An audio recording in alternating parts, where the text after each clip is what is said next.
Chapter 89. Reversing the Universe. Emperor and Immortal Guan heard LV Baitian's words, and couldn't help but re-evaluate Guan. In his eyes, Guan was too ordinary. He had instinctively shielded Guan earlier, because his own master had also protected the weak him once. An ordinary person like this, actually being pursued for the position of sect leader? Facing LV Baitian's gaze, Guan took a deep breath and said, "It's still not acceptable, sect leader. Considering our years together in Medicine Valley, please spare me. I genuinely don't want any trouble. I just want to lead a simple life growing herbs." LV Baitian's eyebrows knit together upon hearing this. No one had ever dared to refuse him, and it wasn't even the first time. Guan continued, "I heard from the vice sect leader that you only love cultivation usually. If you want to pass the position to me, it's probably because you want me to handle affairs for you. Why not establish one more level above the elders, limited to 3 people, for handling all sect matters? These 3 people should be chosen from the Hall of Elders, and only report to you. Also, ensure that the sect leader's position can only be chosen from these 3, so the Hall of Elders won't obstruct it." LV Baitian's tightly furrowed brows began to relax. He looked deeply at Guan, but did not respond. His gaze shifted to Anhao. "What is your name, and what is your relationship to Chu Tianqi?" LV Baitian asked. Anhao immediately cupped his fists and replied, "My name is Anhao. I am 16 years old, and joined the Supreme Sect over 3 years ago. Chu Tianqi is my master." This kid was clever, deliberately emphasizing his entry time and age. By doing this, he revealed his talent and indicated that his relationship with Chu Tianqi was not deep. Guan thought with relief, if LV Baitian insisted on killing Anhao, he wouldn't hesitate. Honestly, no matter how one looked at it, LV Baitian was not a qualified sect leader, but Chu Tianqi was even more reprehensible. "Anhao, you're the one with the heavenly spirit root? The genius taken by the Hall of Elders right after joining the outer sect?" Guan seemed to remember something and exclaimed in surprise. Anhao nodded, his expression neither arrogant nor humble, calmly looking at LV Baitian. LV Baitian scrutinized him and said, "If I were to make you my disciple, would you be willing?" Anhao immediately replied, "Of course, but I cannot go against my master. Although I've only met him a few times, he still bears the name of my master. Under the eaves, one must bow their head." Deep down, Anhao was extremely wary of LV Baitian. The cultivation technique LV Baitian had displayed earlier was too sinister, no different from those of demon cultivators. However, he had to survive. What was Chu Tianqi? He only had one true master. LV Baitian laughed, stepping down the steps and walking toward Guan and Anhao. "From now on, Anhao, you will be this seat's personal disciple. As for you, Guan, since you refused to be my disciple, I won't force you. After this ordeal, if you need anything, feel free to ask me, and I will visit you often in the future." LV Baitian said with a smile, his demeanor no longer domineering, more like a kind elder. He flicked his sleeve, and both Guan and Anhao were swept away by his spiritual power. When Anhao opened his eyes again, he found himself in the sky, standing on a dark cloud, with LV Baitian in front of him and Guan beside him. LV Baitian unleashed a terrifying aura, stirring the thunderclouds, causing countless cultivators in the city below to look up. He flicked his hand, releasing strength energy, killing a divinity transformation realm demon cultivator tens of miles away. The demon cultivator's primordial spirit was obliterated along with his physical body. Gathering Spirit Divine Finger. The Gathering Spirit Divine Finger he used did not create as much commotion as the one Guan used, but its lethality was no weaker. He soared into the city on the cloud, killing demons with a flick of his finger, unstoppable. Anhao was stunned. What kind of spell was this? Guan, on the other hand, was sensing LV Baitian's aura. It was still growing. More and more people noticed LV Baitian. The demon cultivators were trembling with fear, and the morale of the Supreme Sect soared. Who is that? So strong.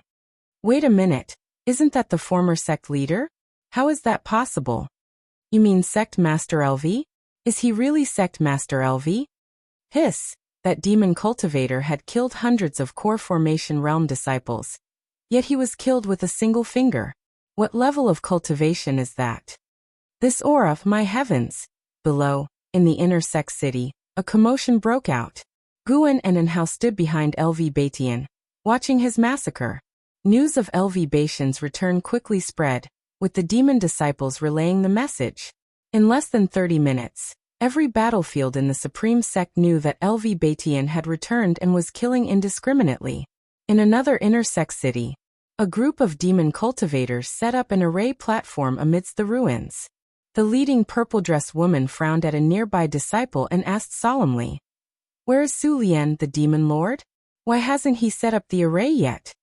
No one could answer her. The other disciples of the Heavenly Extinction sect were also anxious, feeling an extremely terrifying aura in the distance, making their hearts tremble. Yang and I and Leah sensed it as well in Mystic Valley. The two stood on the mountaintop, looking toward the horizon. Leah frowned and asked, "What realm is this?" Yang and I did not answer, as she was unsure herself. The only thing she could feel was that this aura was not demonic chi, but pure and just, indicating that the Supreme Sect was about to achieve victory.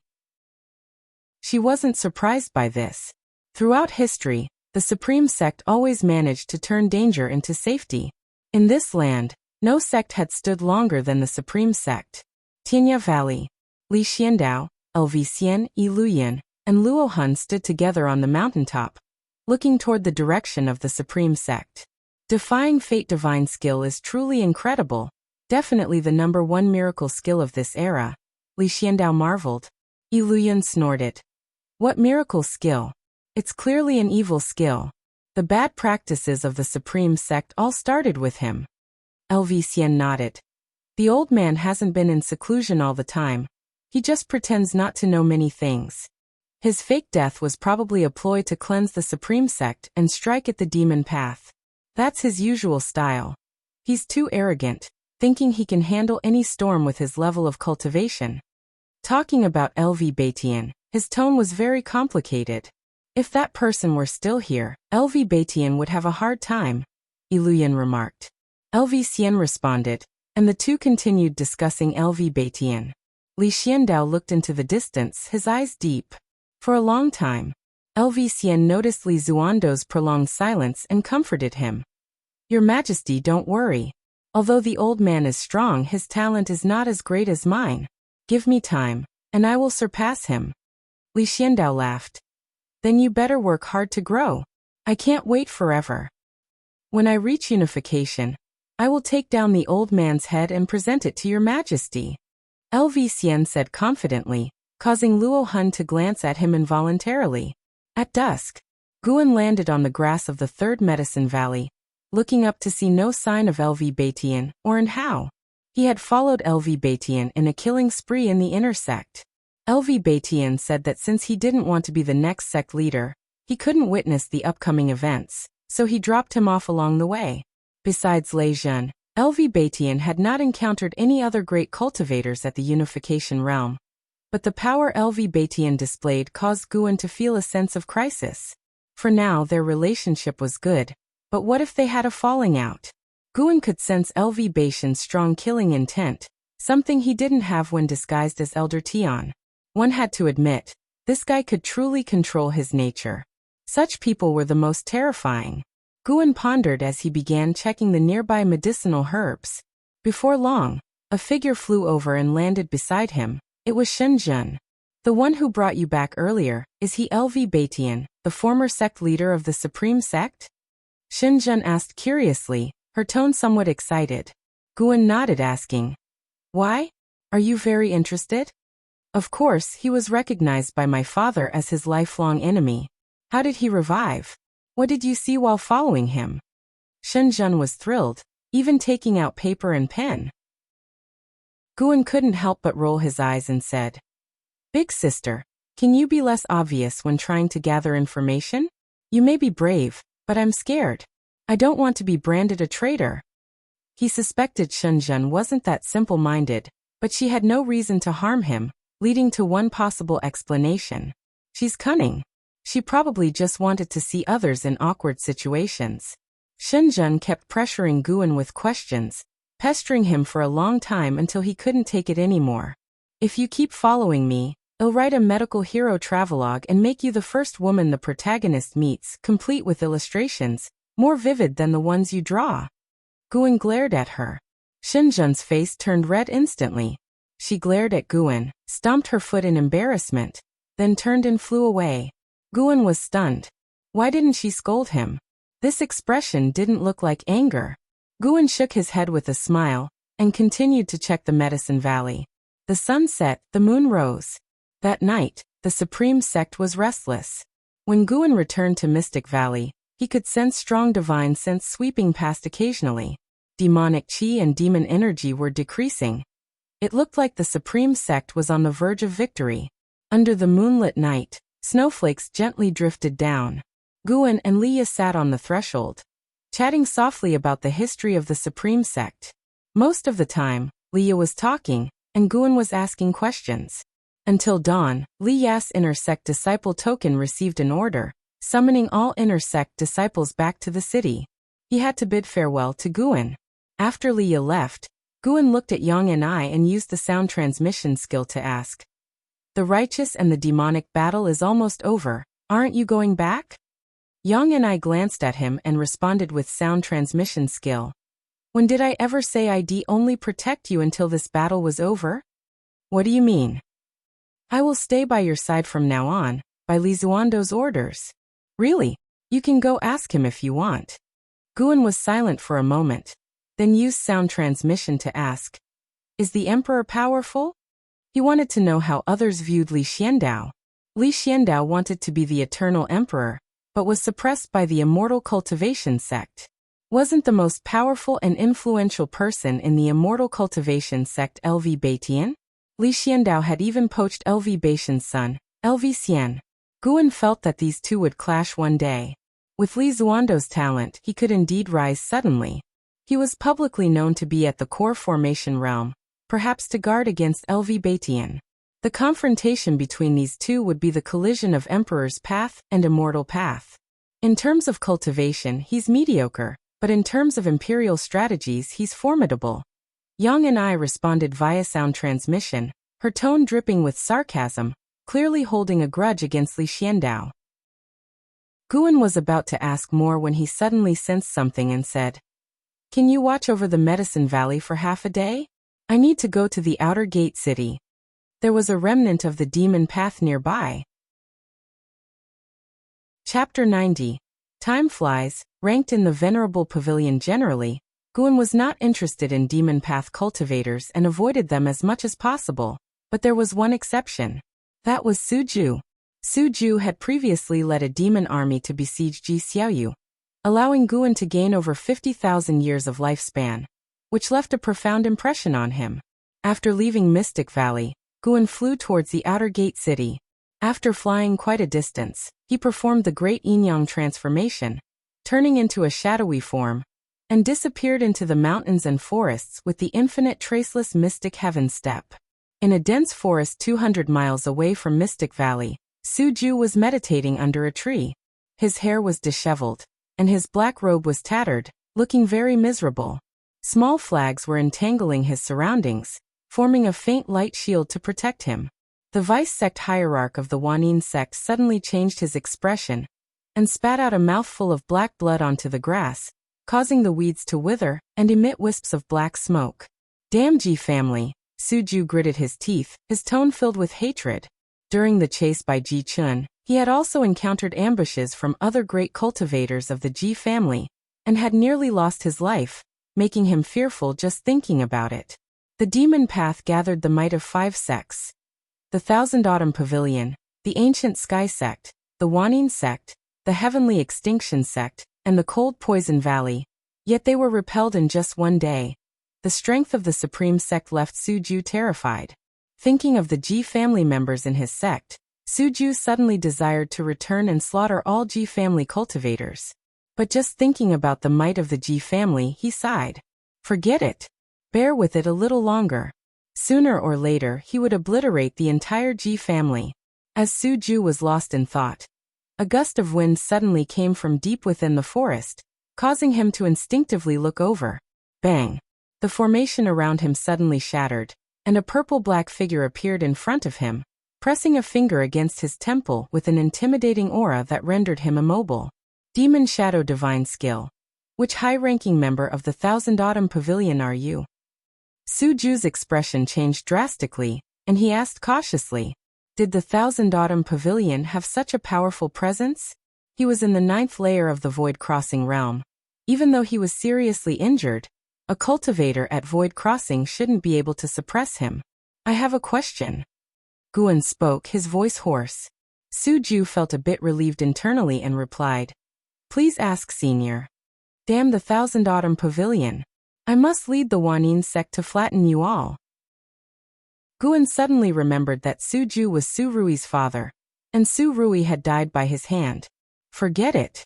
Just as Guan's voice rang out, a stream of sword chi shot through Suju's temple along his fingertip, severely damaging his primordial spirit. Suju's pupils dilated, and before he could fall, Guan followed up with the soul-capturing skill to search his memories. The spells of the Jiangqiong sect were very practical, and Guan could use them for a long time. The memory of a 9th-layer void-crossing realm cultivator was vast, but Guan only searched for spells related to the demon army, which had only been yesterday, making it easy to find. Half an hour later, Guan withdrew his hand, and Suju fell to the ground. You successfully seized 153 years of lifespan from Suju, 9th-layer void-crossing realm. Good. The lifespan gained was quite high. Guan suddenly found Suju quite agreeable, and took Suju's storage bag, then burned his corpse to ashes. After doing all this, he finally left. He did not return to Mystic Valley, but actually headed towards the Outer Gate City. Outside the Outer Gate City, there was a massive giant peak, which upon closer inspection, was actually the corpse of a giant bird. Heaven-swallowing dark bird. Its corpse lying on the ground was several thousand feet tall, larger than the surrounding mountains. Standing on a flying sword, Guan observed from afar, filled with curiosity about where such a gigantic beast lived usually. He felt that the Taitsong dynasty should not have a habitat for such a bird. It was probably captured by the demon path from beyond the 9 dynasties. After the great battle, the gates of the Outer Gate City had become heavily guarded, scrutinizing every entering and exiting disciple thoroughly. Upon entering the city, Guan went to find Yilan first. He encountered Yilan patrolling a street. Senior brother, what brought you here? The moment Yilan saw Guan, her icy face bloomed into a smile. Her subordinates tactfully dispersed. It was not the first time they had seen Guan and knew about their relationship. I came to check on you. How are you? Not injured, are you? Guan asked concernedly, and Yilan shook her head, then pulled him aside to talk about the events of the previous day. After the battle yesterday, the Outer Gate City had suffered heavy casualties, mainly due to a terrifying demon called the Underworld Demon Emperor launching an attack within the city, breaking the city's formation and plunging it into a bitter struggle. In the end, the Underworld Demon Emperor left triumphantly, leaving a shadow in the hearts of all in the Outer Gate City.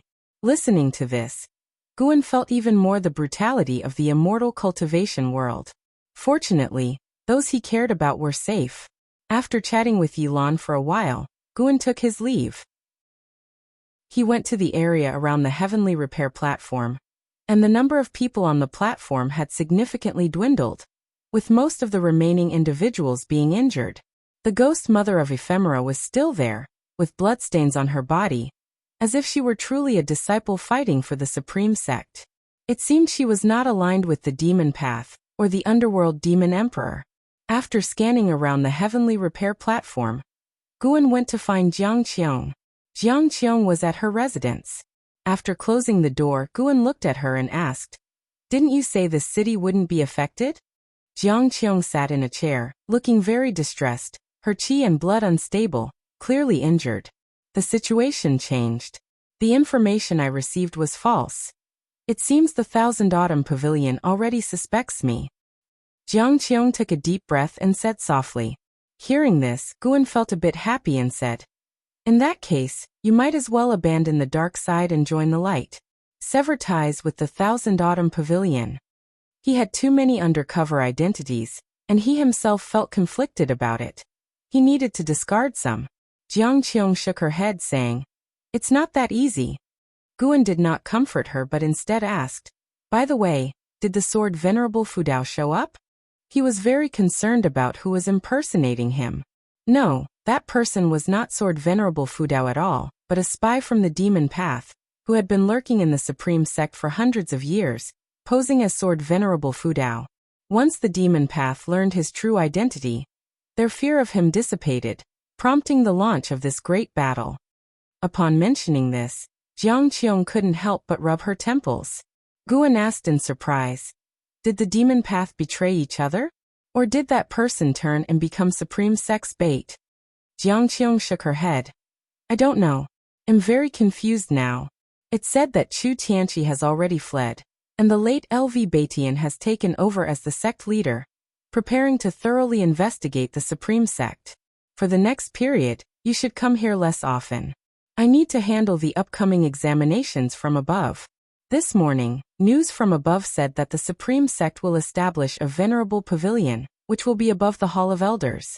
Sword Venerable Fudao will be one of the members, and the sect leader will select 3 individuals from the Hall of Elders to join the Venerable Pavilion. The Venerable Pavilion will reorganize the Supreme Sect and eliminate its negative practices. LV Baitian really took Guan's advice. How nice to listen to advice. Guan proposed this not only to deal with LV Baitian, but also to genuinely hope the Supreme Sect would improve. If LV Baitian didn't have time to manage, let others do it. The Hall of Elders had too many people, so by the time they reached a consensus, those below were already mired in problems. The establishment of the Venerable Pavilion should alleviate some of the difficulties for the Supreme Sect. Afterward, Jiang Qiong took out a storage bag, saying it contained high-rank seeds she had exchanged with 80% of her savings, all above the 5th rank. She told Guan to come see her again once these medicinal herbs matured. This meant they would not see each other for several years. It seemed Jiang Qiong was facing very dangerous circumstances. The Thousand Autumn Pavilion did not trust her, and the Supreme Sect might investigate her. Truly walking on thin ice. Guan could only wish her good luck in his heart, then left with the storage bag, in high spirits. The Demon Path 5 sect's siege on the Supreme Sect swept through the immortal cultivation world like a whirlwind, shaking the entire Taizong dynasty. The Supreme Sect's strength also terrified the entire Demon Path. In the following period, the immortal cultivation world fell into an eerie calm. After LV Baitian resumed his role as sect leader, he launched major reforms, established the Venerable Pavilion, weakened the Hall of Elders' power, and thoroughly investigated Demon Path spies, executing over 1,000 spies. After Chu Tianqi's escape, the Chu family faced LV Baitian's relentless vengeance, with all Chu family members in the sect either being killed or imprisoned. Some younger disciples with relatively good conduct were stripped of their cultivation, branded with curse seals, and sent to the outer sect as servant disciples. Mystic Valley received a servant disciple with the surname Chu. It happened to be someone Guan knew, Chu Jingfeng. When Guan first joined the Supreme Sect, and was attacked by the demon of greed in the Medicine Valley, the inner sect disciple Cheng Xiandan had invited for aid was Chu Jingfeng, who lost an arm because of it.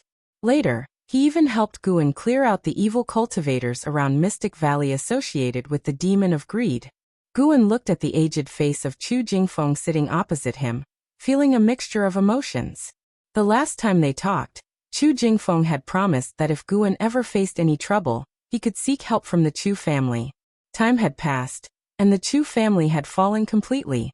Chu Jingfeng still maintained his one-armed form, wearing shabby clothes with messy hair, a face full of stubble, and looking ragged and desolate. Brother Chu, as long as a person is alive, there is always hope. Work hard, and if you perform well, your punishment might be revoked. Guan tried to comfort him. Wuxia had quietly left, and now Guan, as the head of Mystic Valley, needed to cultivate new talents. He thought Chu Jingfeng was a good candidate. If Chu Jingfeng performed well, Guan could consider passing on the Taoist expansion skill to him. The Taoist expansion skill, which relied on accumulating spiritual power to break through limits, might save Chu Jingfeng, whose cultivation had been abolished. Chu Jingfeng nodded numbly without speaking. Guan didn't push him, gave some instructions and let him go. After Chu Jingfeng left the room and closed the door behind him with a low posture, Guan could see no respect on him, only despair. Alas! So pitiful. Guan shook his head and picked up his pen to start writing. Half a year had passed since the great battle between the righteous and the demon path. Winter had gone, spring was over, and it was already summer again. At 51 years old, he had gained many feelings about life he wished to express in his book. Until dusk, Guan left the loft and reached the transmission array platform, heading to the third medicine valley. He sensed that Shenzhen was inside his house. Since Guan had threatened to write her into his book half a year ago, they had lost contact. Now she appeared. Was she here to settle scores? After all, she was the holy daughter. How could she not care about her face? Thinking about this, Guan went upstairs to find Shenzhen. Upon entering the house, he saw Shenzhen calmly sitting at the table, wearing a veil and looking at him with nothing particular to do. Something was wrong. This was not like her usual self. Could she be about to lose her temper? Guan quickly closed the door, then turned to her, just about to inquire when she asked first, "Have you started writing the medical hero travelogue?" Chapter 91. 700,000 years lifespan. Ancient relic species. Hearing Shenzhen's words, Guan almost couldn't hold back. He quickly clarified. "How could it be possible? I was just trying to scare you. I could never write such a book." He had to explain, lest Shenzhen tarnish his reputation. Shenzhen stared at him, seemingly trying to see through him.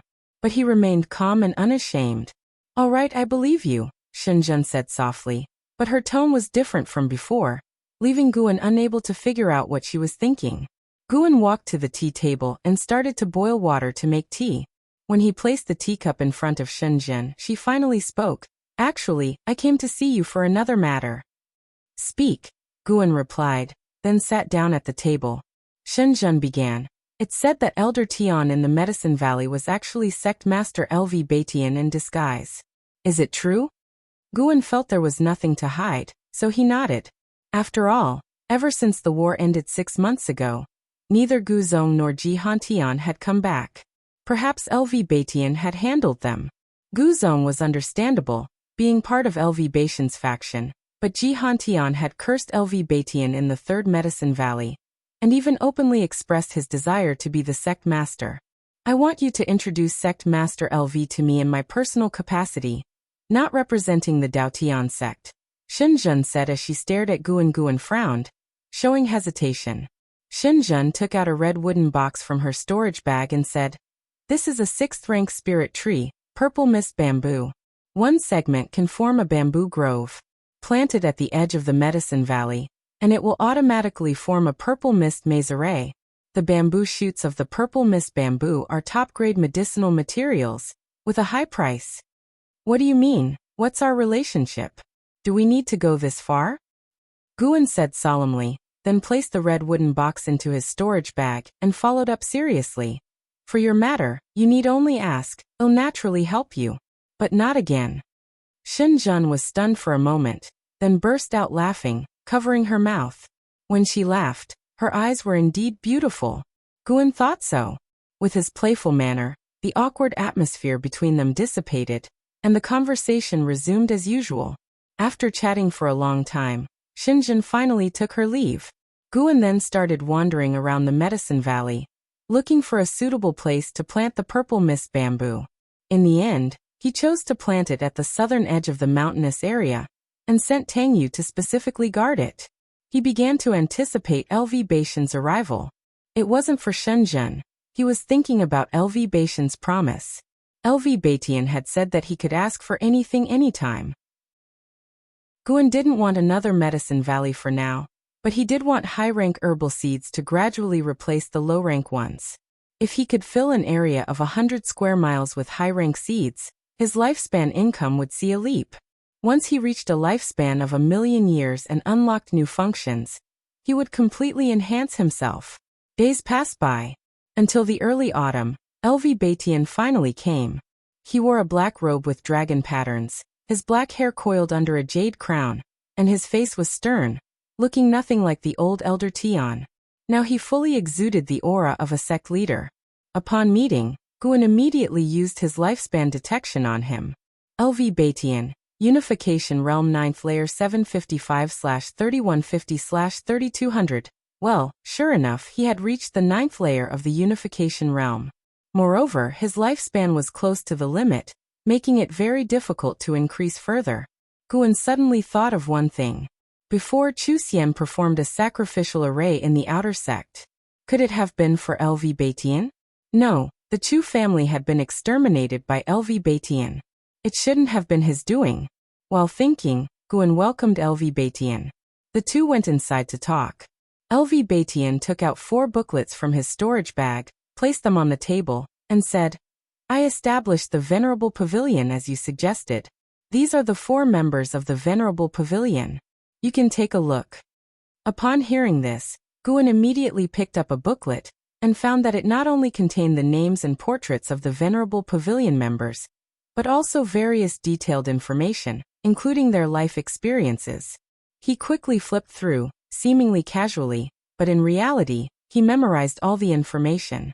The last booklet was about Sword Venerable Fu Dao, only including his title and records of his actions.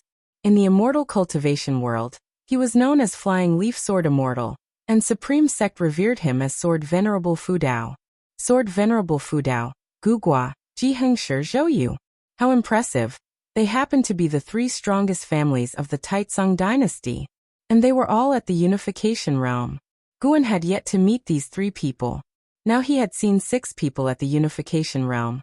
LV Baitian, Ji Hantian, Gugua, Jihengshi, Zhouyu and Lei Zhen. And this wasn't even the full strength of Supreme Sect. Guan always remembered that the strongest in Supreme Sect was the true inheritor, who had already left the Taizong dynasty. Who knew if Supreme Sect had a Supreme Elder? Guan was both shocked and asked, "Sect Master, is it appropriate to show me this kind of thing?"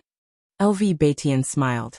"If you ever want to write a book similar to Investiture of the Gods, you can include Supreme Sect.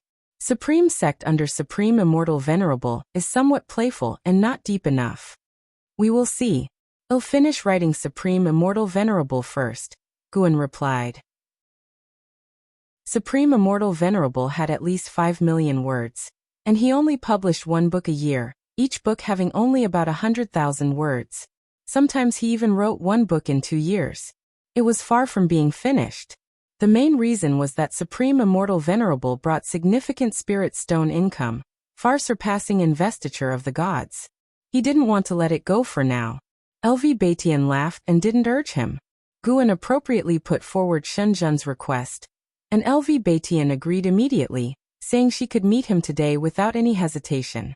Guan then asked, "Sect Master, do your previous words to me still count? Why had a change of heart and want to be the Sect Master now?" LV Baitian squinted and asked, clearly pleased. "No, you said I could ask for anything. I want more high-rank herbs. I can even help you plant them, delivering the mature herbs to you. I want to understand the various rare flowers and herbs in the world, to enhance my planting techniques," Guan quickly explained. Planting techniques. LV Baitian twitched his mouth and looked at him oddly. In the end, LV Baitian still agreed and said that in a few days, he would have someone deliver the herb seeds. Afterward, Guan got up to find Shenzhen and brought her to meet LV Baitian. After they met, Guan went downstairs, not disturbing their conversation. This time, LV Baitian set a restriction. Even Guan couldn't eavesdrop. The two talked for an ancient hour before dispersing, with LV Baitian leaving first. Shenzhen stood beside Guan, watching him depart. Shenzhen turned to look at him and asked with a smile, "Aren't you curious about what we talked about?" Guan shook his head. "I don't dare to ask, nor do I want to know. I'm afraid of causing trouble." I gave him a piece of information in exchange for Supreme Sect's strongest sound technique. When I master it, I'll show it to you," Shenzhen said with a smile. After speaking, she jumped up and flew toward her cave. Guan didn't think much of it. Shenzhen's actions had nothing to do with him as long as they didn't threaten him. He began to look forward to LV Baitian's high-rank herbal seeds. 5 days later, LV Baitian's people arrived, handing Guan a storage bag. He checked it with his divine sense. The grades were high, and there were tens of thousands of seeds, including a booklet and a letter. Guan returned to his room to read the letter. LV Batian said these seeds were provided personally by him, not using the sect's wealth. If Guan planted them well, he could take half of the revenue. If he failed, he must become his disciple. Upon reading this, Guan felt helpless. He couldn't understand why LV Batian was so obsessed with taking him as a disciple. Could it be that he was captivated by my personality charm? In a blink of an eye, 5 years had passed. During these 5 years, no major events had happened in Supreme Sect. Guan's life became very peaceful. Yilan, Shenzhen, Liya, Jiangqiang, and Guyu were all busy cultivating and rarely visited him. Although the war between the righteous and the demonic factions ended quickly, its impact was significant. One day at noon, Guan arrived at Mystic Valley through the teleportation array. He was in a good mood, humming a little tune. He had just calculated that his lifespan income hoped to break through 100,000 this year, and his total lifespan had already exceeded 700,000 years. A million-year lifespan was very close. He couldn't wait to become stronger. Upon arriving at Mystic Valley, he sensed Li Ya's presence. Liya was drinking tea with Yang and I in the attic. Liya didn't deliberately hide his presence, so Guan directly walked towards the attic. After entering, Liya spoke first. Junior brother Gu, I plan to leave Supreme Sect and head to North Sea Mountain for training. I won't return until I reach the nascent soul realm. Guan couldn't help but curiously ask, what is North Sea Mountain? Liya smiled. North Sea Mountain is to the north of Taizong Dynasty. Its area is equivalent to the entire Taizong Dynasty, surrounded by 4 other dynasties. It's a place where demons gather and cultivators go for training and seeking opportunities. It is also very dangerous. After hearing this, Guan suddenly felt that North Sea Mountain was suitable for his next breakthrough. From the 9th layer of the unification realm to a higher realm, the commotion from the breakthrough made Guan afraid to imagine. It was best to stay away from Supreme Sect. Yang and I asked, you're not thinking of going there to find the North Sea Kuan fish, are you? Liya scratched his head and said, you found it out. 2 years ago, there were reports of North Sea Kuan fish's sightings in North Sea Mountain. I want to go and see. Anyway, I have nothing to do and want to get rid of those people arranged by my father. Guan sat down and asked, what is North Sea Kuan fish? Yang and I glanced at him and said, you should remember the heaven-swallowing dark bird from before. In this world there exist ancient relic species. They differ from demons, being incredibly huge. The difficulty of shape-shifting far surpasses that of the demon clan. Due to their immense size, they are worshipped by the human race as mountain gods and sea gods, with mysterious whereabouts. Guan became more interested and started asking about the remaining ancient relic species. Yang and I casually described a few, making him yearn for them. Alright, I should go. Recently, a prodigy named Anhao appeared in the sect. At 22, he's already preparing for core formation. It's unbelievable. I must work harder in my cultivation and not become his stepping stone. Liya said as he got up. Hearing this, Guan also felt that Anhao's cultivation speed was remarkable. This indicated that LV Batian valued Anhao and invested a lot of resources in his cultivation. Guan was still pondering when Liya directly leapt out of the window. He couldn't get rid of that bad habit. Guan looked at Yang and I and asked, he's gone, what about you? Not leaving. Following you to plant flowers and herbs feels interesting, much better than fighting and killing, Yang and I replied. Chapter 92. The green vine tree becomes a spirit, the realm above unification in the forest. Guan was leading Yang and I in planting seeds. As he buried the soil, he glanced at the nearby medicinal herbs and said, that is Shai Song grass. Its leaves tend to curl up easily, and when the wind blows through, it makes a strange sound like singing. When that happens, you have to help it open its leaves to ensure it doesn't hinder its growth. Yang and I squatted beside him, listening intently, her eyes filled with curiosity. When Liya left, Yang and I said she wanted to stay and plant flowers and grass. Guan had thought she was joking, but surprisingly, she wasn't. She began participating in the planting and always asked him questions, showing great humility. After changing her attitude, Yang and I began to integrate into Mystic Valley, interacting with other servant disciples. Guan wanted to assimilate her, to truly make her one of them in Mystic Valley. So he taught her very diligently. From now on, you will be responsible for managing the medicinal herbs in this garden. Let's test your ability, see if you can protect the garden as well as you protect people. Guan stood up and smiled. Yang and I did not refuse. Instead, she showed an expression of anticipation. Soon after, Guan left, leaving Yang and I to observe the garden by herself. He returned to Mystic Valley and saw Chu Jingfeng standing in front of the wooden railing, lost in thought, not knowing what he was thinking about. Since coming to Mystic Valley, Chu Jingfeng had always been like this. When Guan assigned him tasks, he would do them, but if Guan didn't assign him chores, he would just stand there in a daze. For the sake of their past friendship, Guan decided to help him out. Brother Chu, I just got a new swordsmanship. Would you like to help me take a look? Guan patted Chu Jingfeng's shoulder and asked with a smile. Chu Jingfeng nodded expressionlessly, then followed him into the deserted forest. He was also a sword cultivator. Although his cultivation level had been destroyed, his memory still remained, so he believed he could help Guan. Even though he didn't speak much on normal days, he was actually very grateful to Guan. When he first arrived, he wished he could find a hole to hide in when facing Guan. But Guan didn't mock him. Instead treated him very well, and maintained this attitude for many years. It couldn't be an act. He couldn't understand what Guan could possibly gain from him, and could only think that Guan was genuinely kind-hearted. After all, the disciples in the valley held Guan in high regard. Under Chu Jingfeng's gaze, Guan performed a basic sword move from the Taitsong Divine Shocking Sword set. Despite his clumsy execution, lacking smoothness, it still made Chu Jingfeng's eyes light up. Gu.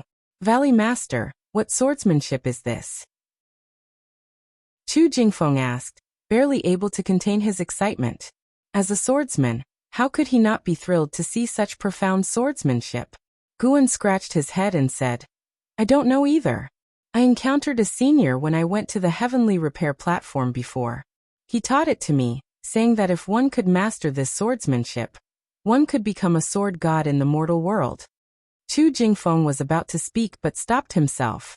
Guan smiled and said, What do you think? Do you want to learn it? I'll teach you. I only have one request, and that is for you to go back to being the person you used to be. I miss the ambitious Chu Jingfeng. Even if your cultivation is gone, you can still practice swordsmanship. Isn't there a legend that someone never absorbed any energy in their lifetime, but achieved enlightenment through swordsmanship? If others can do it, why can't you? Upon hearing this, Chu Jingfeng's face changed and he struggled internally. In the end, he agreed. Actually, he had never wanted to be dispirited. He just couldn't find a reason to keep going. Now suddenly, Guan's words made sense to him. Without cultivation, does that mean he can't practice swordsmanship? Shouldn't a sword cultivator face difficulties head-on? And so, Chu Jingfeng started practicing the Taitsong Divine Shocking Sword. He learned the moves very quickly, which amazed Guan and boosted his confidence. Late at night, a few miles away from Mystic Valley by the river, Guan moved aside some rubble, opened a stone slab, and then crawled inside. The stone slab closed behind him, and the surrounding rubble moved into place, restoring the scene to look as if it had never been disturbed. Guan followed the underground passage all the way to the 8 scenic caves. A 5-zhang-long black dragon burst from the underground river, and swiftly flew before him. As usual, he took out the corpse of a demon sheep, placed it on the ground, and Sky Dragon opened its mouth to spit out a vast flame, starting to roast the sheep. In another 2 or 3 years, I'll take you out, how about that? Guan asked with a smile as he stroked Sky Dragon's head. Guan planned to release Sky Dragon during his next breakthrough, letting it live in the North Sea Mountains. Previously, he had hoped Sky Dragon could practice a transformation skill, but unfortunately, no such transformation skill existed. Instead, he had taught Sky Dragon the Demon Shadow Divine skill, but after years of practice, it still had not mastered it. Hearing that it could leave, Sky Dragon immediately stopped roasting the sheep and excitedly asked where it would go. Guan briefly introduced the North Sea Mountains, making Sky Dragon even more eager. He instructed it not to reveal his existence or that of the 8 scenic caves after leaving, and it promised not to. Actually, it wouldn't matter if they were exposed. By the time Guan returned from the North Sea Mountains, he would surely have surpassed the unification realm. Then, even the entire Thousand Autumn Pavilion wouldn't be able to take his green vine tree. Of course, he trusted that Sky Dragon would keep its mouth shut. Next, you must practice diligently, lest you get eaten by a demon as soon as you step outside, Guan teased. Sky Dragon raised its head proudly and said, "How could a dragon get eaten by a demon?" Guan stroked its dragon head, then walked toward the green vine tree. Guan valued this 7th-tier spirit tree highly. Every time he came to the 8 scenic caves, he would inspect it to prevent any issues. Under the tree, Guan looked up at the branches of the green vine tree. As he watched, his brow suddenly furrowed. He noticed a certain branch twitch slightly. Though very subtle, it indeed happened. Sky Dragon was still not far away roasting the sheep, so it wasn't a prank by him. Could this tree be becoming sentient? Thinking this, Guan found it increasingly possible. This was the holy tree of the Thousand Autumn Pavilion. Surely it had something mystical about it. Becoming sentient wasn't impossible. Guan continued to stare at it, but the green vine tree showed no further signs of abnormality, as if what he saw earlier was just an illusion. He used his divine sense to probe, finding nothing unusual. But doing this could serve as a warning to the green vine tree not to act out of line. After staying for an hour, Guan finally left. Going forward, there was another thing he needed to be vigilant about. He didn't worry about the green vine tree becoming sentient. In fact, he somewhat anticipated it. Spring passed and returned, and 2 years elapsed. Guan's lifespan had reached 950,000 years, and he felt that he would reach 1,000,000 years before the end of the year, filling him with anticipation and making him energetic all year. One day, Yilan visited Mystic Valley to see Guan. The two stood by the window in the pavilion, watching the busy disciples while chatting. Yilan spoke about recent major events in the immortal cultivation world, which Guan found fascinating. A new sect had emerged called the Ephemera sect. No one knew its location, but its cultivators continually invaded various demon path sects, seizing cultivation techniques, spells, treasures, and more, plunging the demon path into chaos. In contrast, the righteous path sects remained unaffected. Some said the Ephemera sect was supported by the Supreme sect because a great demon cultivator had appeared who used leaves to kill enemies, reminiscent of the sword Venerable Fudao of the Supreme sect. Hearing this, Guan felt displeased, thinking, "Why is someone else taking credit for my reputation? You've mentioned so many events, but none targeted the Supreme sect, which suggests we've established a strong reputation," Guan said with a smile. He saw Yang and I watering the flowers and plants, not sure if she was eavesdropping. They chatted for a while longer. Yilan shut the window, wanting to talk to Guan about other matters, and even acted flirtatiously, but he reprimanded her sternly. Yilan glared at him in shame and anger before leaving. Watching her leave, Guan's thoughts drifted to the North Sea Mountains. He needed to visit the book collection hall to find some maps and prepare for his breakthrough. He wondered what the realm above unification was. Guan went downstairs, intending to head toward the transmission array platform when Yang and I suddenly stopped him and transmitted her voice, saying, "Beware of the Crown Prince. If he learns of your relationship with Liya, he'll come after you and plot against you." Chapter 93. Guan's background. Isn't the Crown Prince very virtuous? Senior brother Li holds him in high regard, indicating they should have a good relationship.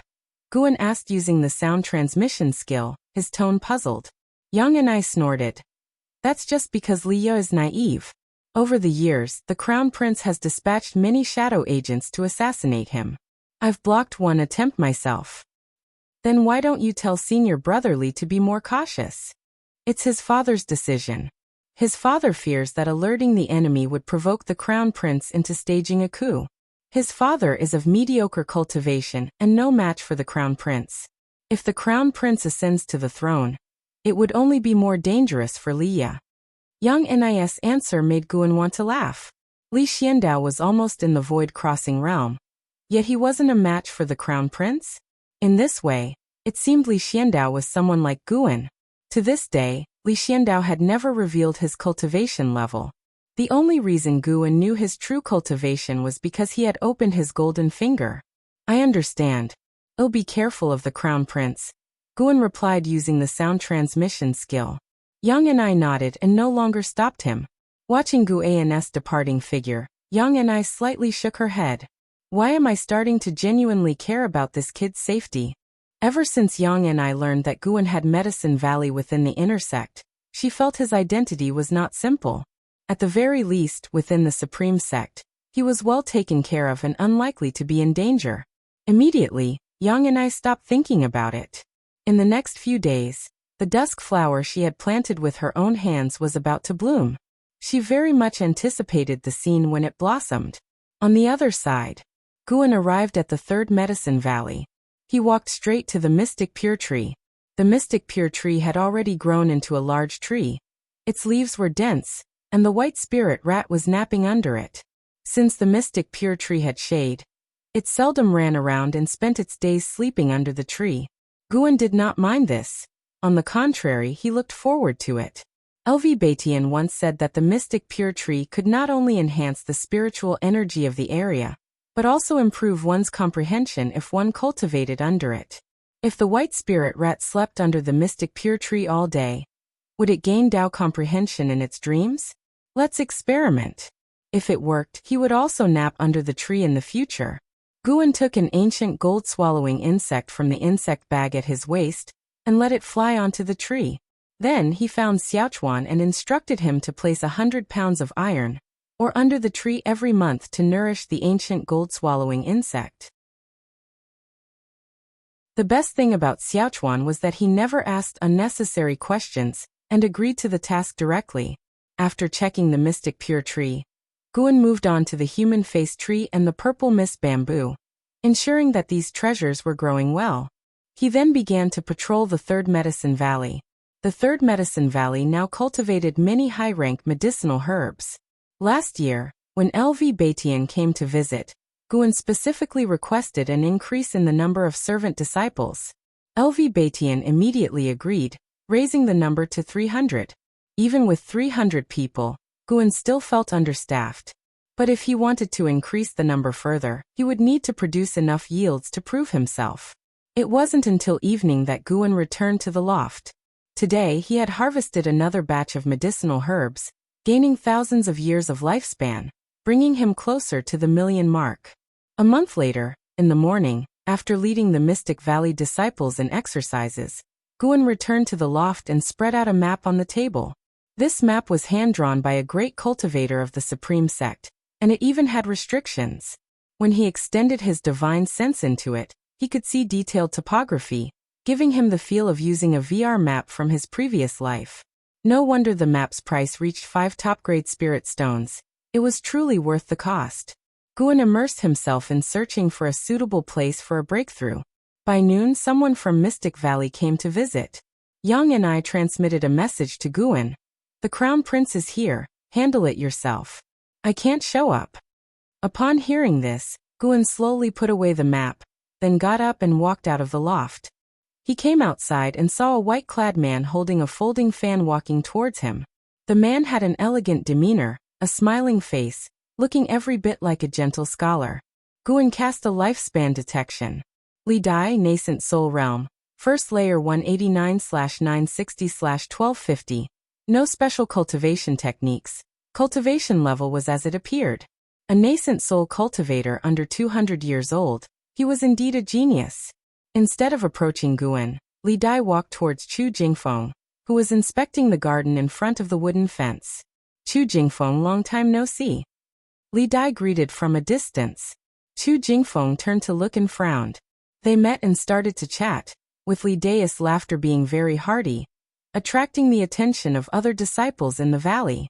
In front of Li Dai, Chu Jingfeng appeared very tense. It was mostly Li Dai talking about old times while he nodded along. After chatting for quite a while, Li Dai finally walked towards Guan. He came to the front of the loft and saluted Guan, saying, "My name is Li Dai. I am from Tsangzhou. May I ask if you are the Valley Master Guan?" Guan raised his hand in salute. "Greetings, Your Highness. I am Guan. Would you like to come up and talk?" Li Dai smiled and nodded, then went upstairs. The servant disciples became excited, not expecting this person to be the present crown prince. Although they had already joined the immortal sect, they were still very curious about the current crown prince, wondering why he had come to see the valley master. Some of them surrounded Chu Jingfeng, asking how the two knew each other before. Guan and Li Dai chatted for a full hour. When Guan escorted him downstairs, his face was full of smiles. Before parting, Li Dai even held Guan's hand, making Guan feel uncomfortable. Junior brother Gu, we really hit it off. When I return to the Supreme Sect next time, I must come and chat with you again, Li Dai said with a warm smile, appearing to have no hidden motives. Guan agreed with him, and then watched as he flew out of Mystic Valley. The two had not talked about anything significant. Li Dai seemed to have come just to make friends. They even talked about Li Ya, and Li Dai's words were full of concern. If not for Yang Nis' prior warning, Guan would have thought they were really good brothers.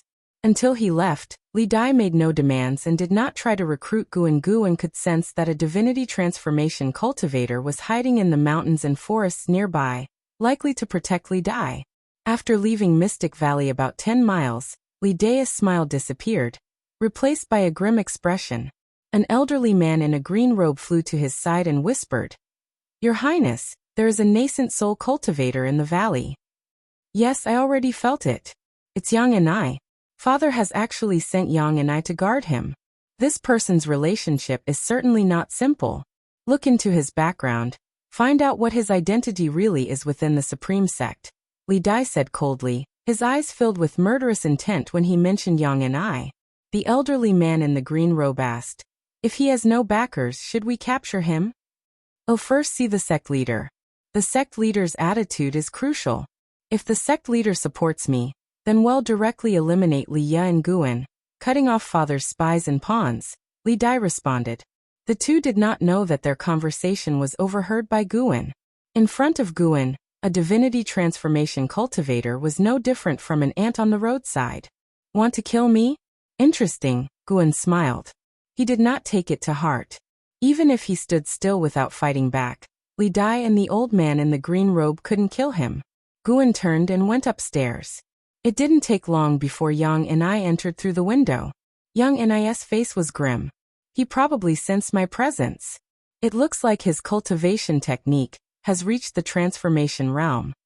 Guan asked in confusion, "Do you have a grudge against him?" "Of course, my sister's death is related to his mother. How could I not have a grudge?" "Does senior brother Li know about this?" "No, because it's just suspicion without evidence. This guy came to the Supreme Sect, most likely to seek a relationship with the Venerable Pavilion or the sect leader. His previous supporter, Chu Tianqi, has already fled, so he needs to find new backing. Let him be." Guan took out a book and began reading. Yang and I, standing beside him, asked in surprise, "Aren't you afraid he will capture you to scheme against Li Ya?" "What can I do? I am not his match. Since His Majesty sent you to watch over me, I cannot refuse. If he wants to kill me, I can't stop him either. It's better to pretend nothing is wrong and enjoy my days in peace," Guan casually responded. His open-minded attitude made Yang and I involuntarily look at him with a bit more admiration. Yang and I assured, "Don't worry, if he really wants to take action against you, I will definitely protect you. Just don't run around recklessly." Guan was too fond of running around, sometimes going to the outer gate city and sometimes to his inner sect Medicine Valley, both places she dared not intrude. "Thank you for your protection, senior. Don't worry, under the Supreme Sect's watch, he shouldn't dare act recklessly." Guan smiled at Yang and I. Yang and I nodded and left without saying more. Guan sensed her entering the forest to practice cultivation. It seemed she was under a lot of pressure. During her many years in Mystic Valley, she only practiced cultivation in the dead of night. Guan also wanted to become stronger. He pulled up his attribute panel and smiled at the lifespan figure. Almost there. In a residence surrounded by birdsong and fragrant flowers, where trees were full of brightly colored flowers, a small stream encircled a pavilion. LV Baitian and Li Dai sat opposite each other in the pavilion. Li Dai picked up a wine jug and poured wine for LV Baitian. Being the crown prince for 100 years must have been tough on you. Some voices from the populace have reached my ears over the years. LV Batian said casually as he took the wine cup. Li Dai sighed. Father actually did quite well. Unfortunately, his cultivation is too weak to suppress the prefects and aristocratic families. Under the prosperous exterior of the tight Song dynasty, suffering and darkness are hidden. I want to make life better for the people. My mother's family has already promised to fully support me. LV Batian looked at the small stream beside him without staring at Li Dai. He said indifferently, who becomes the emperor doesn't matter to the supreme sect. What matters is that they must live up to the supreme sect's trust. Li Dai hastily guaranteed. The supreme sect is the orthodox sect of the world. If I become the emperor, the supreme sect can oversee my actions. Tell your men to stop investigating Guan. No matter how your imperial family fights, do not involve Guan, LV Batian said nonchalantly. Upon hearing this, Li Dai's face changed dramatically. At this moment, Li Dai thought of many possibilities. He cautiously asked, which family does Guan come from? Guan's cultivation was too low, leading him to subconsciously think he belonged to a certain family but had modest qualifications, thus coming to the supreme sect to spend his life in peace. He has no family background. His only background is me. Is that enough? LV Batian said this while looking at Li Dai, startling him into a cold sweat. Chapter 94. Million-year lifespan, 5 elements treasure body. The Crown Prince Li Dai visited Guan again just 7 days after his last visit.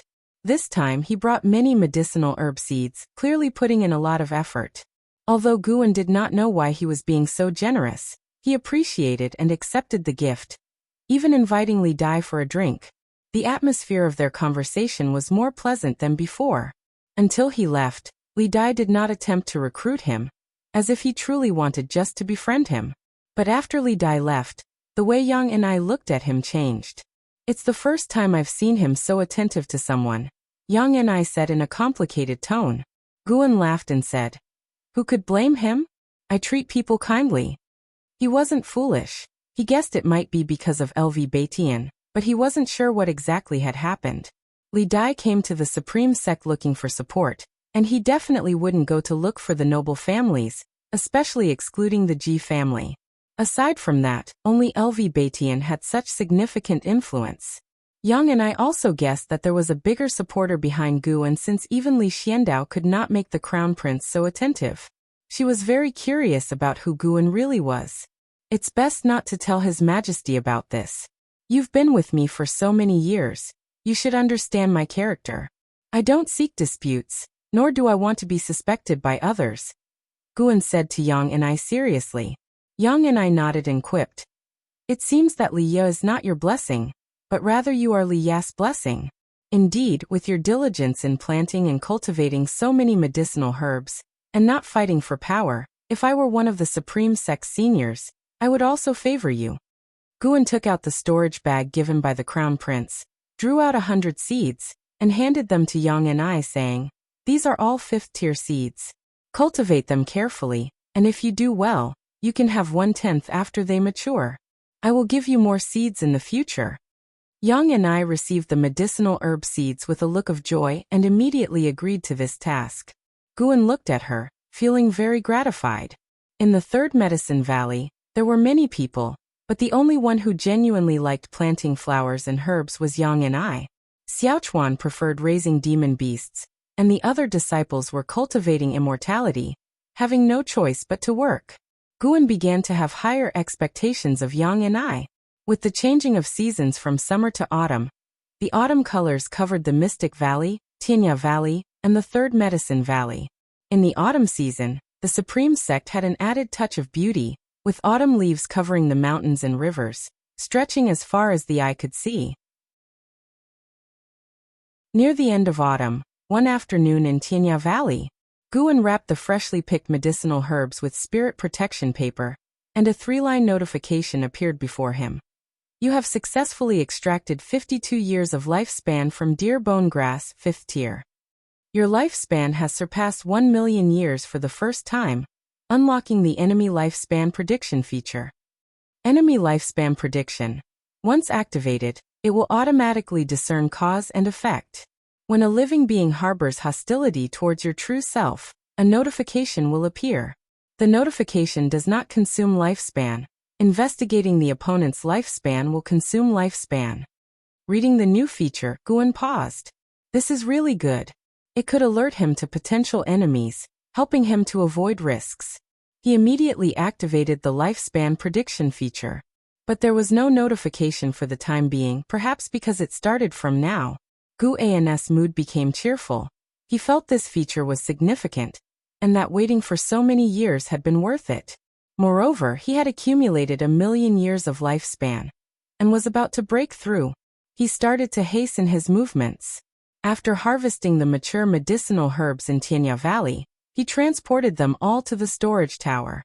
He discovered that the herbs in the storage tower had all been taken, leaving it empty. Not thinking much about it, he left after placing the herbs. Just as he exited the storage tower, LV Xian came up to him and said, "Don't be in a hurry to leave. Today I need to teach you the Mystic Tortoise Surging Wave Palm." He had already taught Guan 8 spells. 2 years ago, he decided to start from scratch and focus deeply on one spell. He did not believe there could be someone so foolish. He prepared to spend 50 years drilling Guan, 50 years devoted to one spell. Even a pig should grasp it, right?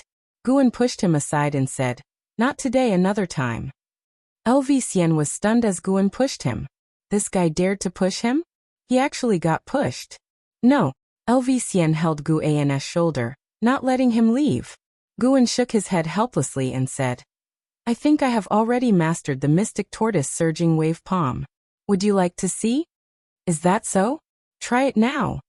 LV Xian immediately let go, urging excitedly. Guan walked to an empty space, raised his palm and struck out. Instantly, a wave of air surged from his palm, creating wave-like phenomena in the air ahead, reaching several feet. He withdrew his palm and said, "I wasn't lying. I have been practicing diligently in private. I have other matters to attend to. Teach me how to enhance it next time." With that, he leaped into the sky and flew away. LV Xian did not try to stop him again, standing there with furrowed brows. After a long time, LV Xian couldn't help but mutter, "It's a state of ease, without a trace of breath from behind. He really has mastered it." Returning to the Mystic Valley, Guan first went to the third Medicine Valley to harvest the remaining medicinal herbs, then went back to the Mystic Valley. He found Yang and I and informed her he would be leaving for 2 days to report to the intersect. Yang and I had no doubts. He departed at dusk, heading in the direction of the Outer Gate City, taking a large detour before returning near the Mystic Valley. Late at night, he sneaked into the 8 scenic caves and brought out Sky Dragon. Sky Dragon was very excited, looking around curiously. Guan took it and left the Supreme Sect directly. He trod the infinite traceless Mystic Heaven step, bypassing the Supreme Sect, and hurried towards the North Sea Mountain. Sky Dragon was amazed by Guan's step technique, but wasn't overly startled, as it regarded its master as the closest person, and had no experience with others to form a broader worldview. The North Sea Mountain was over 300,000 miles away from the Supreme Sect. Along the way, Guan continued to use the infinite traceless Mystic Heaven step, rushing at full speed without stopping. Upon nearing the North Sea Mountain, Guan released Sky Dragon. "Master, see you later," Sky Dragon exclaimed and left excitedly. Guan smiled, then donned a mask and changed into black clothes, continuing his journey. He aimed to have a breakthrough deep in the North Sea Mountain. The North Sea Mountain was surrounded by mountains and bordered the sea. The North Sea was actually a vast lake, as large as an ocean. Guan walked through the air, seeing the endless North Sea glistening under the moonlight, with fog drifting over it, extending beyond the horizon. Along the way, he saw a giant fish, over 100 yards long, leap from the lake and stretch its body midair, a truly magnificent sight. The North Sea Mountain was not only inhabited by demons, but also by cultivators and ghosts. Guan sensed a battle between cultivators, both of the nascent soul realm. He only glanced briefly before swiftly moving on without stopping. Breakthrough first, and then enjoy the scenery. He wondered where Leia might be. With this thought, Guan spread his divine sense to find a suitable location for his breakthrough. After about an hour, Guan arrived in a deep mountain area. He sat down under a large tree. Within a 3,000-mile radius, there was no sign of human activity, not even many demon creatures, only wandering ghosts. Hence, this forest was particularly eerie, with ghostly air thickening the atmosphere. Guan directly activated the lifespan barrier, first making himself invisible. Then he brought up his attribute panel. Name Guan Lifespan, 58/1002060, Spirit Root. Top quality 5 elements Heavenly Spirit Root. Cultivation level, Unification Realm, 9th layer.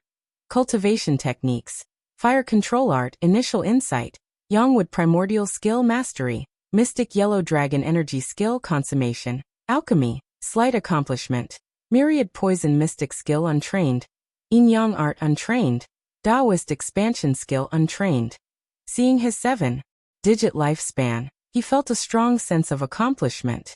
He planned to allocate 100,000 years of lifespan to his Spirit Root, Yangwood Primordial Skill, and Mystic Yellow Dragon Energy Skill each.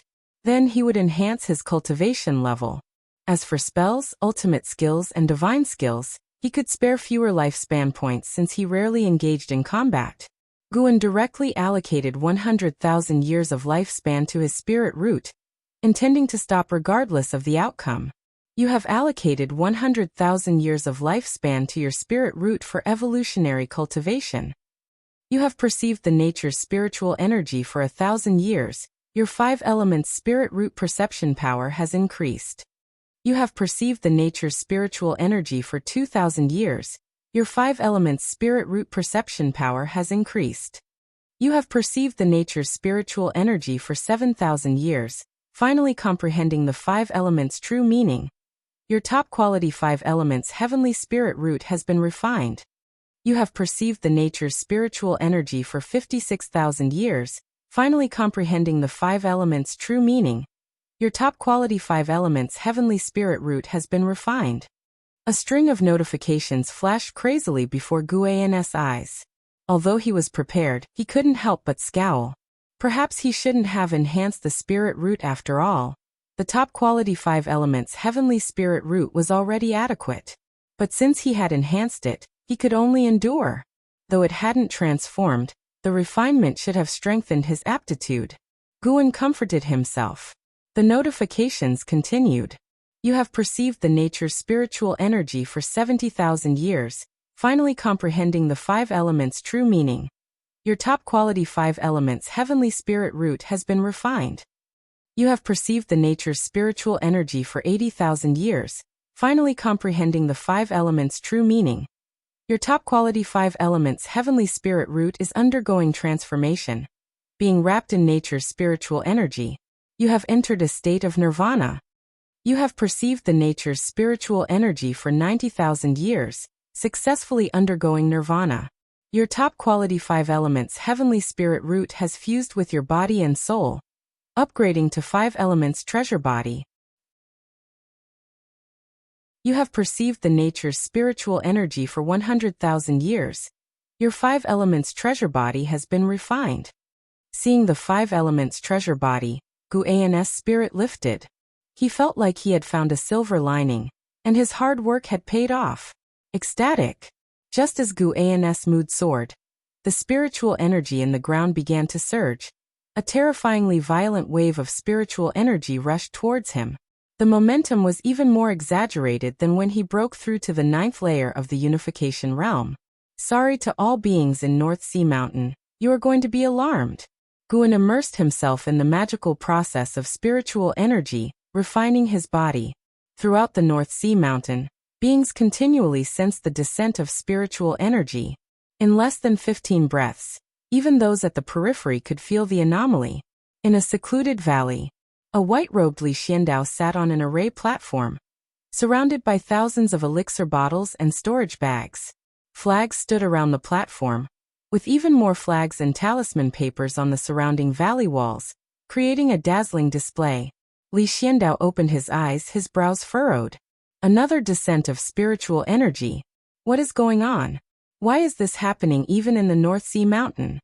Li Xiandao muttered to himself, an uneasy look in his eyes. Chapter 95. Innate Realm, breaking through to Mystic Heart Realm 9 layers. Inside the cave, the firelight flickered. Li sat on a stone, his upper body bare, wrapping his entire bodice wounds with white cloth. Blood continually seeped out, looking extremely terrifying, yet he did not frown.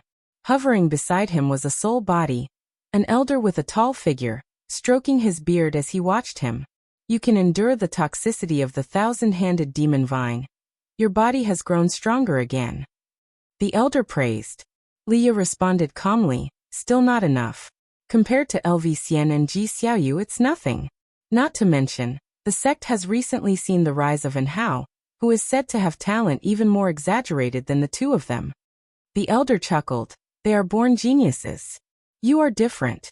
You are a genius of effort and may still surpass them. From my perspective, innate talent is not the most important. What matters most is a steadfast Taoist heart and a relentless spirit of perseverance. Leah nodded, just about to speak, when the flames on the fire suddenly shook violently, causing Li Ya's expression to change dramatically. Spiritual energy sinking?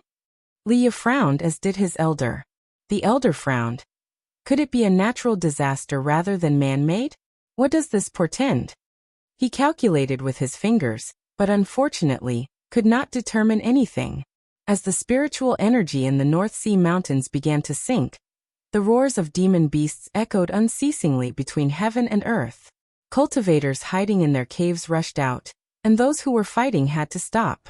Under a tree, Guan was surrounded by 5-colored spirit light, looking like a light egg as he sat motionless in meditation.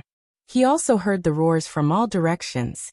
This commotion no longer frightened him. This was just the beginning. After enhancing his spirit root, he still needed to enhance his cultivation technique, and then his cultivation level. The spiritual energy in the North Sea mountains was exceptionally dense, far surpassing that around Mystic Valley. Even though the spiritual energy was beginning to sink, it did not significantly affect the overall spiritual energy of the North Sea mountains. As time passed, Guyan's attention began to focus on the consumption of the lifespan barrier. He could not afford to be careless.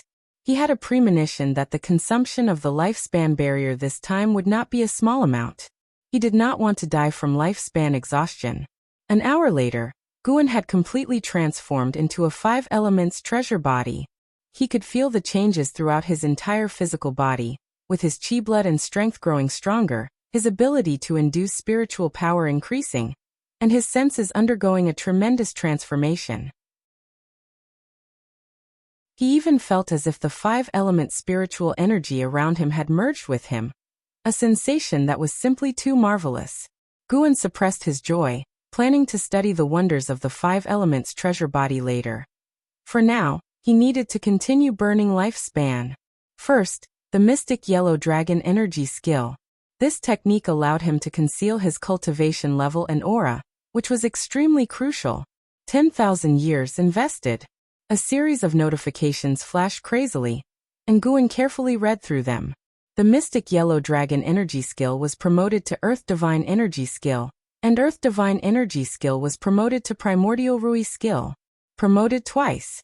Not bad. Memories of the Primordial Rui Skill flooded into his mind. The Primordial Rui Skill not only drastically increased the ability to hide his cultivation level and aura, but also awakened the Divine Skill, Great and Minor Rui. By covering an object with spiritual power, it allowed any existence to shrink or grow, including living spirits and himself. This divine skill truly made Guyan feel the wonders of the immortal path. Guyan immersed himself in path enlightenment, forgetting external matters. In the distance, Li Xiandao, who was meditating on an array platform, took out a compass and began to cast a spell to deduce.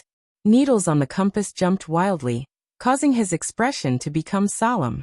After a long while, the speed of the needles jumping slowed down. Though still slightly trembling, the hexagram was revealed. The heavenly secrets are concealed, unseen for 1,000 years, Li Xiandao muttered, then joyfully spoke to himself. Although the spiritual energy is sinking, making it unsuitable for cultivation and tribulation crossing. What I need is not spiritual energy but tribulation crossing methods. The concealment of heavenly secrets is an excellent opportunity for me. He frowned again, hesitating. He was unsure of the reason behind the sinking spiritual energy. If it was caused by a great cultivator, would he encounter trouble if he crossed his tribulation here? But thinking about the court situation, Li Xiandao gritted his teeth. Cross. To die in a celestial tribulation was better than to die in court. His goal was not just the void crossing realm, but the unification realm. He wanted to become an immortal emperor, just like the mythological heavenly emperor. Li Xiandao put down the compass, raised his arms, and instantly, the formations in the valley activated one after another. Layers of light screens rose, and the spiritual energy within the formations swirled above his head, gradually gathering into clouds. He then waved his sleeves, and the mouths of all the elixir bottles opened in succession. After completing all this, he looked up. The sky was dark, thunderclouds rolled, and the light of the formations illuminated the tribulation clouds above him clearly. The gathering heavenly might made his gaze increasingly resolute. He had to succeed. Passing down the primordial Rui skill consumed another hour for Guan, but he felt it was relatively fast. This skill was far more complex than previous cultivation techniques, yet it could be inherited in a short time, giving him the feeling of having cultivated for 10,000 years. This indicated his lifespan. Golden Finger was also growing stronger. Previously, he had worried that as his cultivation level increased, the time to achieve breakthroughs in reality would also lengthen. If eventually any cultivation technique inheritance took several days, and breakthroughs took several months, how could that possibly work? Luckily, he did not need to worry. Guan glanced at the lifespan consumed by the lifespan barrier, and found the situation acceptable. Continue. Guan invested 10,000 years of lifespan into the Yangwood primordial skill. Notifications started flooding his vision again, but they did not distract him. The Yangwood primordial skill was promoted to primordial earth immortal skill. It only advanced once, but with the word immortal in its name, Guan had high expectations. Tonight, 2 cultivation techniques starting with primordial had appeared, reminding Guan of the primordial Taoist talisman within Ji Xiaoyu. Could primordial be a stage? If that were true, wouldn't Ji Xiaoyu be born with an advantage that took others hundreds of thousands of years of effort? No wonder they were so monstrous. Guan marveled inwardly. And then the vast inheritance memories took over his thoughts. As spiritual energy sank again, the hearts of the beings in the North Sea Mountains, which had just eased, tensed once more. Figures exuding powerful auras continually passed over the forest where Guan was. Some were as large as mountains, but none noticed the person hidden in this forest, the culprit behind the sinking spiritual energy. This night, the North Sea Mountains would certainly not find peace. More than half an hour later, Guan opened his eyes. Seeing that he still had 680,000 years of lifespan left, he sighed softly. The lifespan barrier had already consumed over 10,000 years of lifespan. He began to feel that the situation was not looking too good. He looked toward the column of cultivation level. He was about to invest his lifespan when battle pressure came from the east, causing him to frown. A battle between Unification Realm cultivators. The distance was not too far, about 200 miles. This distance was very close for Unification Realm cultivators. Guan did not rush to make a breakthrough, willing to wait until they moved farther away. What if they intruded into his lifespan barrier during his breakthrough? If only the lifespan barrier could upgrade in the future. Guan lamented inwardly, but he was not panicked. If they did intrude, he would be forced to grant them death. Reaching the Unification Realm was not easy. He hoped they knew better. Fortunately, the situation did not develop into the worst-case scenario Guan imagined. The 2 Unification Realm great cultivators fought for a while before chasing each other away into the distance. Let's do it. First, invest 10,000 years to calm the nerves. 10,000 years should be enough for a successful breakthrough. You invested 10,000 years of lifespan to cultivate and evolve your cultivation level. You practiced energy absorption cultivation for 500 years. using your great achievement in primordial earth immortal skill to forcibly impact the mystic heart realm, and began tribulation crossing. You did not survive the Tsung Yuan 5 Spirits heavenly tribulation. Tribulation crossing failed. You practiced energy absorption cultivation for 1,500 years, using your great achievement in primordial earth immortal skill to forcibly impact the mystic heart realm, and began tribulation crossing. You did not survive the Tsung Yuan 5 Spirits heavenly tribulation. Tribulation crossing failed. Tribulation crossing every 1,000 years was still acceptable, indicating his margin for error was high. 100 attempts should be enough to succeed in crossing the tribulation, right? He had enhanced 2 cultivation techniques. Failure. Failure. Failure. Continuous failures irritated Guan's eyes. Before the consumption of 50,000 years of lifespan, he felt that it was fine, still acceptable. When he failed at 67,500 years, he began to grit his teeth. The 68th time failed. Who could bear this? Failures continued. You practiced energy absorption cultivation for 81,500 years, using your great achievement in primordial earth immortal skill to forcibly impact the mystic heart realm, and began tribulation crossing. You did not survive the Tsung Yuan 5 Spirits heavenly tribulation. Tribulation crossing failed. You practiced energy absorption cultivation for 82,500 years, using your great achievement in primordial earth immortal skill to forcibly impact the mystic heart realm, and began tribulation crossing. You survived the Tsung Yuan 5 Spirits heavenly tribulation. Tribulation crossing succeeded, and your cultivation level broke through to the first layer of the mystic heart realm. You practiced energy absorption cultivation for 83,000 years, and your cultivation level broke through to the second layer of the mystic heart realm. You practiced energy absorption cultivation for 84,000 years, and your cultivation level broke through to the third layer of the mystic heart realm. You practiced energy absorption cultivation for 99,000 years, using your great achievement in primordial earth immortal skill to forcibly impact the Mahayana realm, and began tribulation crossing. You did not survive the mystic yellow 5 gods heavenly tribulation. Tribulation crossing failed. You practiced energy absorption cultivation for 100,000 years, and you are still preparing for tribulation crossing. As the final prompt came, Guan sighed in relief. The 9th layer of the mystic heart realm. The next major realm was the Mahayana realm. Guan marveled inwardly. As expected, breaking through minor realms was not difficult. The hardest part was tribulation crossing. It was so exaggerated that he hoped he would not face over 100 or 1,000 failures in the future. The earth spirit energy once again surged towards Guan compared to earlier. The commotion was not as great, as they were both 10,000 years of lifespan investments. Guan brought up the attribute panel, looking at the remaining 680,000 years of lifespan. He hesitated, debating whether to break through another major realm or enhance his divine skills. He had to elevate the infinite traceless mystic heaven step and the great yin-yang transformation, which would help him escape and conceal his identity. Besides these two, he also needed to improve 2 offensive skills. Thinking this way, he felt his lifespan seemed a bit insufficient. Should he invest less in offensive skills? After all, he was not fighting beyond his realm. Moreover, the spells and ultimate skills he currently mastered were regarded as extremely profound sorcery within the 9 dynasties' immortal cultivation world. Guan, caught in his dilemma, began enhancing his cultivation level. Abundant spiritual energy continued to pour into his body, causing his cultivation level to grow, his robes billowing violently as if about to burst at any moment.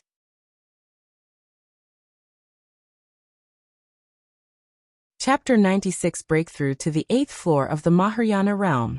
When Guan enjoyed the elevation of his cultivation level, the spiritual energy in the North Sea mountain sank once again. This time, it caused a great storm, as if a tempest was imminent. The demons, cultivators, and ghosts all hid themselves, waiting for the sinkage of spiritual energy to end. They didn't know what was happening. They could only pray for the calamity to end soon. In a certain valley, Li Xiandao had already begun tribulation crossing. A mass of thunderclouds floated above the valley, not maintaining the same height as the thunderclouds in the sky, just a bit higher than the surrounding mountain peaks. This tribulation cloud was accumulating heavenly power, with strands of lightning within the cloud roiling, faintly visible and strikingly alarming. Li Xiandao was cultivating energy on the array platform. Golden dragon shadows coiled around him, making his robe billow and sound with movement. After a while, Li Xiandao suddenly opened his eyes and looked up sharply, only to see a bolt of heavenly lightning suddenly striking down from the tribulation cloud. Boom! The outermost formation formed a screen of light to resist the bolt of heavenly lightning. Before the light screen dissipated, a second and third bolt of heavenly lightning struck down in quick succession, causing alternation between light and dark in the valley. Li Xiandao raised his hand, and a treasure sword appeared in his hand.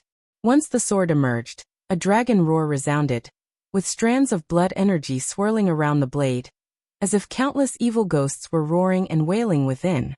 He drove the treasure sword into the ground beside him, then closed his eyes, continuously casting magic with both hands, and spiritual power flowed into the formations in all directions along the array platform. Spirit stones flew out from his storage bag one after another, densely packed, quickly covering the open spaces of the array platform. With his eyes closed, he opened his mouth, and spirit pills flew out from the bottle, automatically entering his mouth, causing his momentum to rise rapidly. Night winds rose, and rumbles of thunder could be faintly heard. From high above, this valley appeared so small, sitting within the vast darkness of the North Sea mountain, like a faintly glowing star in the night sky. Time flew by quickly. After an ancient hour of accumulation, Guan finally reached the first layer of the Mystic Heart Realm, and now began striving towards the 9th layer of the Mystic Heart Realm. Upon reaching the Mystic Heart Realm, his heart underwent a transformation, glowing with golden light and coursing with golden blood. A rune even appeared on the surface of his heart, a mysterious mark of sorts. Guan enjoyed the spiritual energy pouring into his body, while sensing the rune on his heart. In the void, he gained some profound insights. Primordial divine power. The Mystic Heart rune could give birth to his own divine skills, though the time and strength of their birth remained unknown.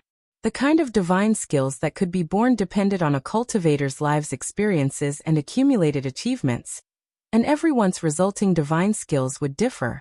Guan was so immersed in this creation that he couldn't free himself. Through the Mystic Heart rune, he developed new ideas for his various Taoist sorceries, and began organizing his cultivation achievements. Meanwhile, his cultivation realm broke through continuously. 2nd layer of the Mystic Heart Realm. 3rd layer of the Mystic Heart Realm. 4th layer of the Mystic Heart Realm.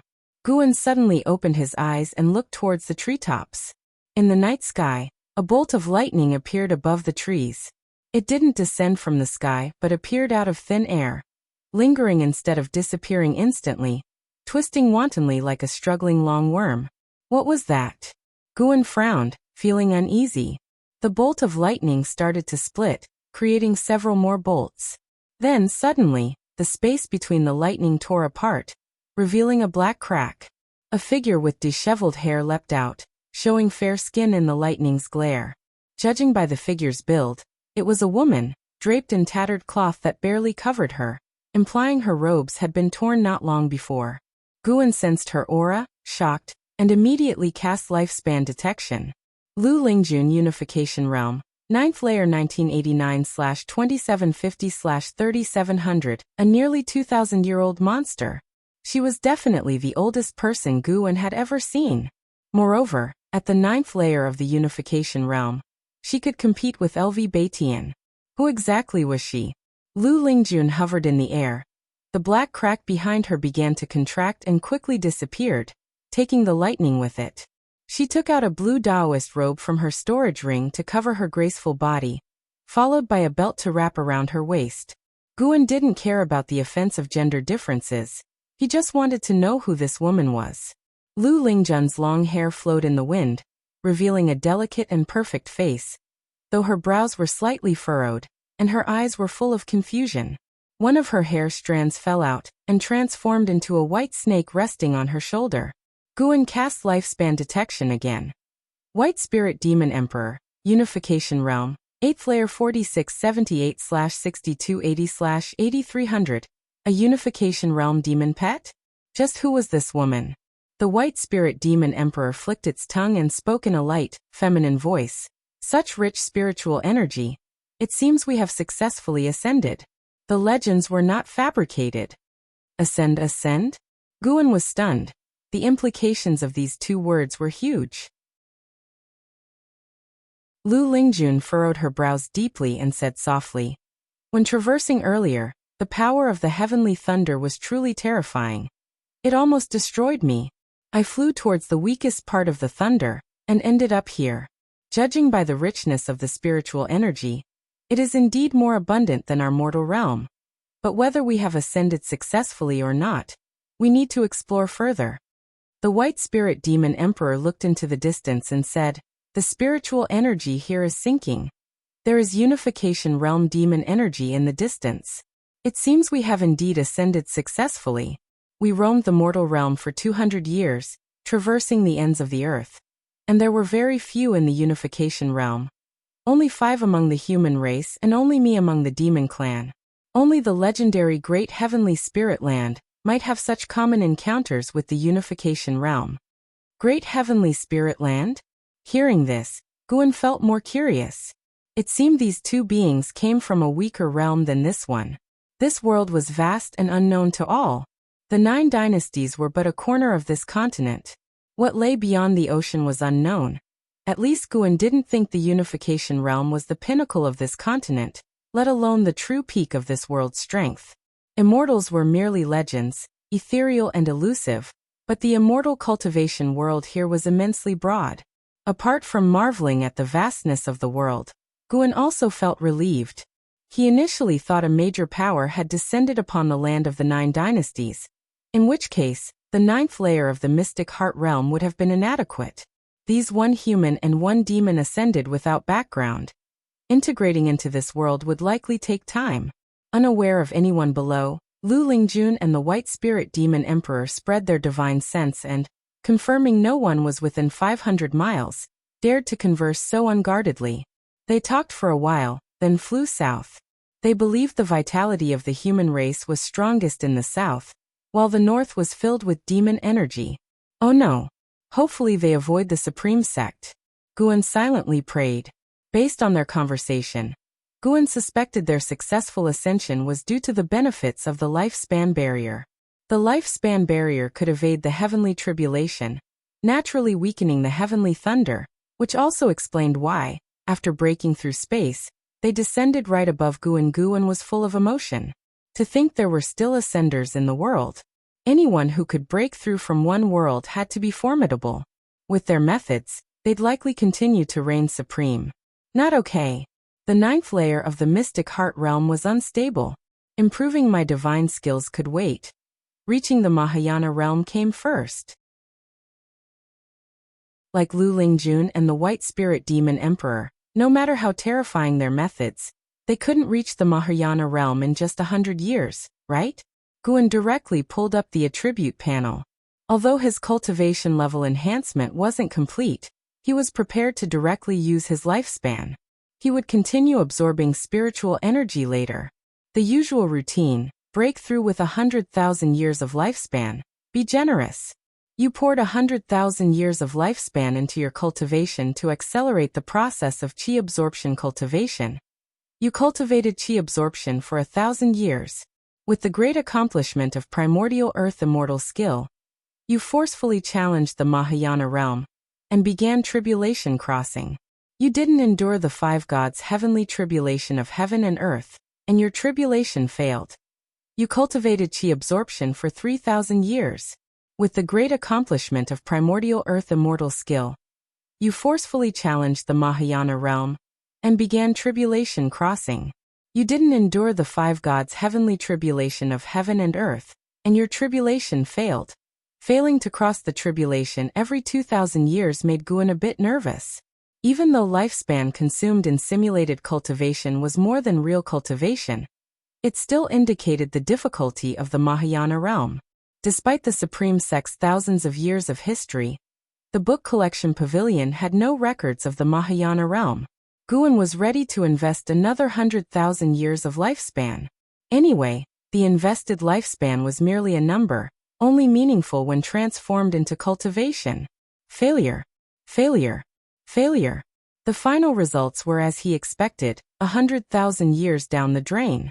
He scowled and invested another 100,000 years. The prompts kept appearing, and repeated failures numbed his heart, raising his blood pressure. A great cultivator of the 9th layer of the mystic heart realm shouldn't be so easily angered. But Guan couldn't contain his emotions. Finally, seeing the word success, Guan let out a long breath and smiled. You cultivated chi absorption for 87,000 years. With the great accomplishment of primordial earth immortal skill, you forcefully challenged the Mahayana realm and began tribulation crossing. You endured the 5 gods' heavenly tribulation of heaven and earth, successfully crossing the tribulation. Your cultivation level advanced to the 1st layer of the Mahayana realm. You cultivated chi absorption for 88,000 years. Your cultivation level advanced to the 2nd layer of the Mahayana realm. You cultivated chi absorption for 92,000 years. Your cultivation level advanced to the 5th layer of the Mahayana realm. You cultivated chi absorption for 94,000 years. Your cultivation level advanced to the 6th layer of the Mahayana realm. You cultivated chi absorption for 96,000 years. Your cultivation level advanced to the 7th layer of the Mahayana realm. You cultivated chi absorption for 99,000 years. Your cultivation level advanced to the 8th layer of the Mahayana realm.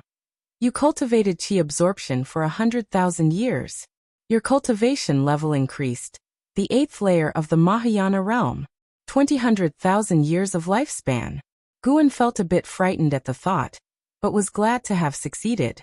The consumption after successful tribulation was decent, indicating the improvement of spirit root and cultivation technique was effective. He remembered spending 18,000 years advancing from the 1st layer to the 9th layer of the unification realm, requiring 3,000 years per layer after the 5th layer. Considering the Mahayana realm cultivation would be even more challenging, the reduced time was proof enough that enhancing the spirit root and cultivation technique was beneficial, with effects that would continue in reality. At this moment, Guan regained his confidence. Disregarding how powerful the strongest individuals on this continent might be, or the vast scope of overseas areas, Guan felt he could now dominate the land of the 9 dynasties.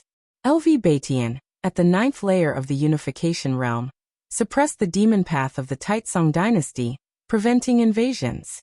The Taitsong dynasty was not the weakest among the 9 dynasties. Even if there were stronger beings in other dynasties, they likely only reached the mystic heart realm.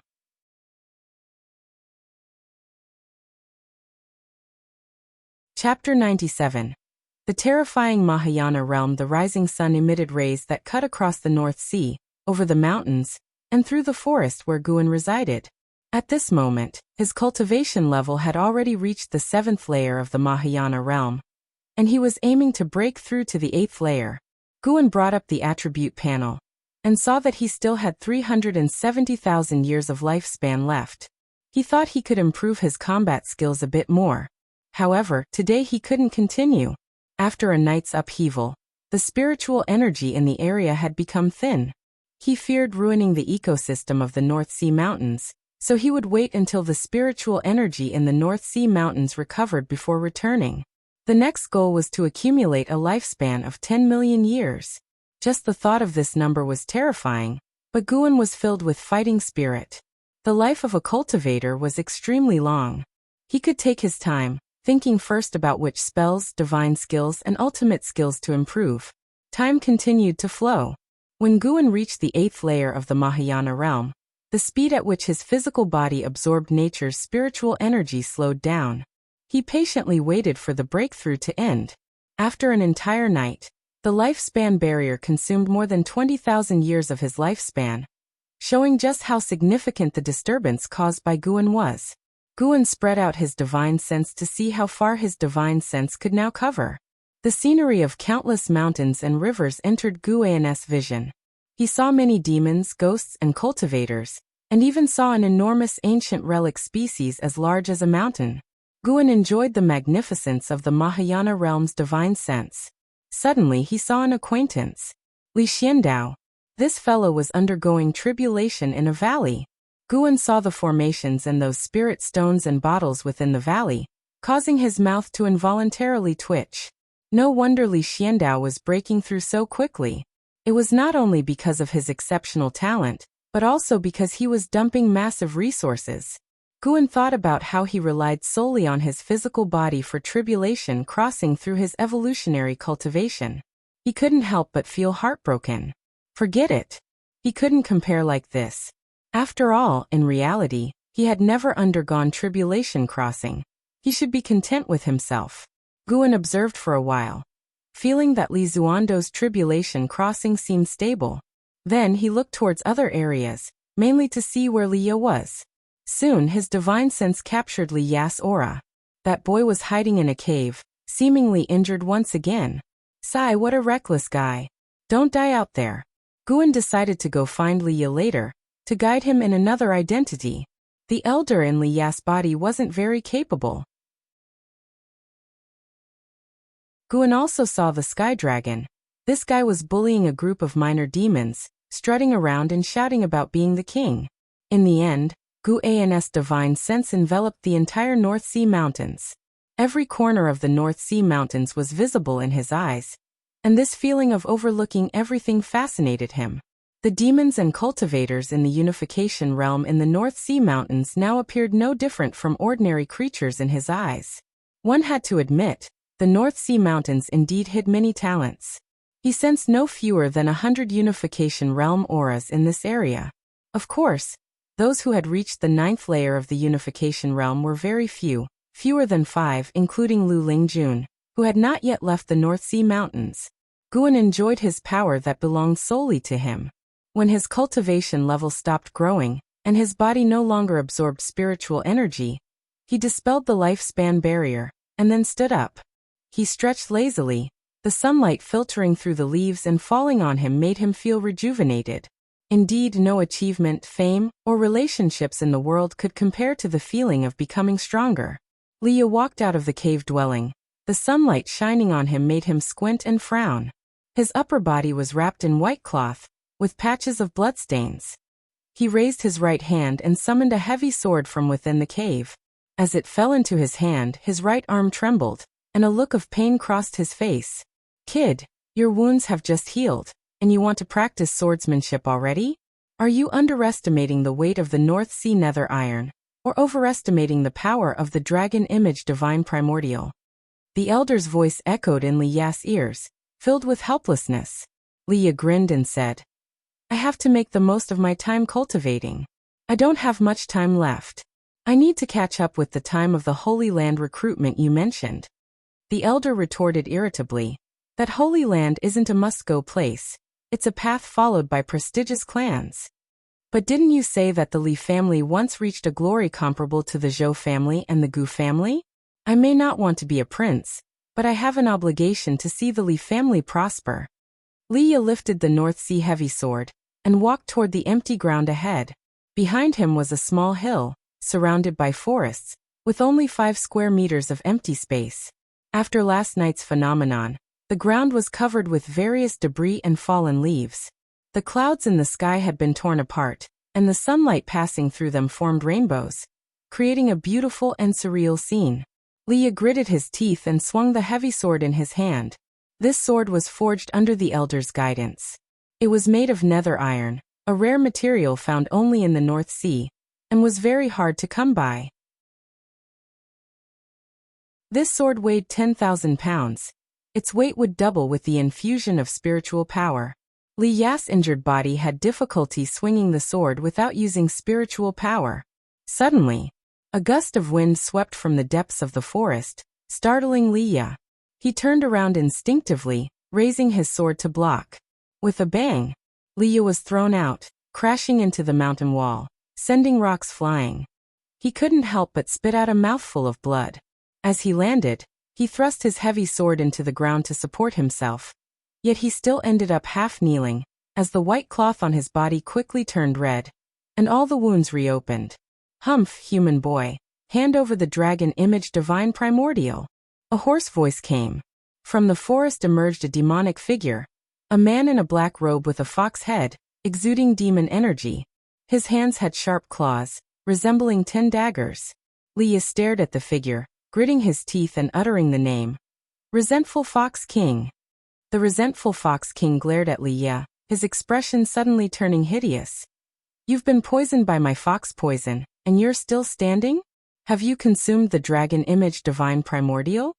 As he finished speaking, his voice became sharp, causing the surrounding trees to tremble. Leah gripped the sword handle with both hands, gasping heavily, and called out in his heart. Elder, I need your help. The elder couldn't help but lament. Do you really think my soul power is endless? Just saving you these few nights has nearly drained me. I don't believe you. You say that every time. You ungrateful brat. How did the Lee family end up with such a worthless descendant like you? Who told you to reside in my body, deliberately absorbing my spiritual power, and altering my spirit root manifestation, causing me to be detected with mixed spirit root talent? You. The argument between Leah and the elder in his mind grew more intense, causing him to cough uncontrollably. The resentful Fox King took a step toward him, locking his murderous intent on Leah, making him feel as though he were in an ice cellar. At that moment, Leah's vision suddenly darkened. He looked up instinctively and saw a dark purple figure standing before him. It was him. Leah recalled that when Elder Chun had seriously injured him outside the Mystic Valley, this mysterious demon cultivator had saved him. The elder had said this demon cultivator used the demon shadow divine skill of the Thousand Autumn Pavilion. Leah had previously racked his brains, but couldn't figure out his connection to the Thousand Autumn Pavilion, attributing it to mere coincidence. But now he was shocked. This mysterious demon cultivator had appeared again. Guan, performing the great yin-yang transformation, looked at the resentful Fox King, and sensed that his opponent's cultivation level was merely equivalent to the divinity transformation realm. To be safe, he still threw out a lifespan detection. After all, it didn't consume his lifespan. Resentful Fox King, Divinity Transformation Realm 4th Layer 1409/2900/3400. Quite a straightforward demon. The resentful Fox King could not discern Guan's cultivation level and immediately felt nervous, asking, "Who are you?" Guan raised his hand, pointing to a distant place, indicating that he should leave quickly. Guan did not like killing enemies without cause. He could already seize medicinal herbs to extend his lifespan, and wanted to retain some humanity, avoiding a propensity for murder that could eventually lead to a reckless personality or even arrogance, bringing great trouble. The resentful Fox King's expression fluctuated, but in the end he clasped his hands, turned around and left. The resentful Fox King harbors animosity towards you, resents you deeply. Would you like to perform a lifespan detection on him? A prompt suddenly appeared in front of Guan. He resents me deeply already? A death wish. Guan raised his right hand, grasped the air, and the terrifying spiritual power of the Mahayana realm erupted, causing the resentful Fox King to explode instantly, and his primordial spirit vanished into thin air. No spells, no divine skills. Simply suppressed with pure spiritual power. If the resentful Fox King had a storage bag, Guan might have been more restrained. Immediately after, Guan received a notification that he had seized a lifespan, which was not bad. He obtained 190 years of lifespan, consistent with his previous speculation that lifespan seizure spanned from 0.5% to 20% of the remaining lifespan of the target. Leah, still half kneeling on the ground, was stunned. A demon king of the divinity transformation realm died just like that? He didn't even see how this demon cultivator made his move. Could someone be killed from a distance? How is that possible? What is his realm? The elder's voice trembled as he exclaimed in Leah's mind. This time, Guan heard the soul's voice within Leah. The Mahayana realm cultivator couldn't yet hear the voices of living beings, but the soul within Leah communicated using soul power. Every word caused a slight fluctuation, and this wave couldn't escape the perception of a Mahayana cultivator.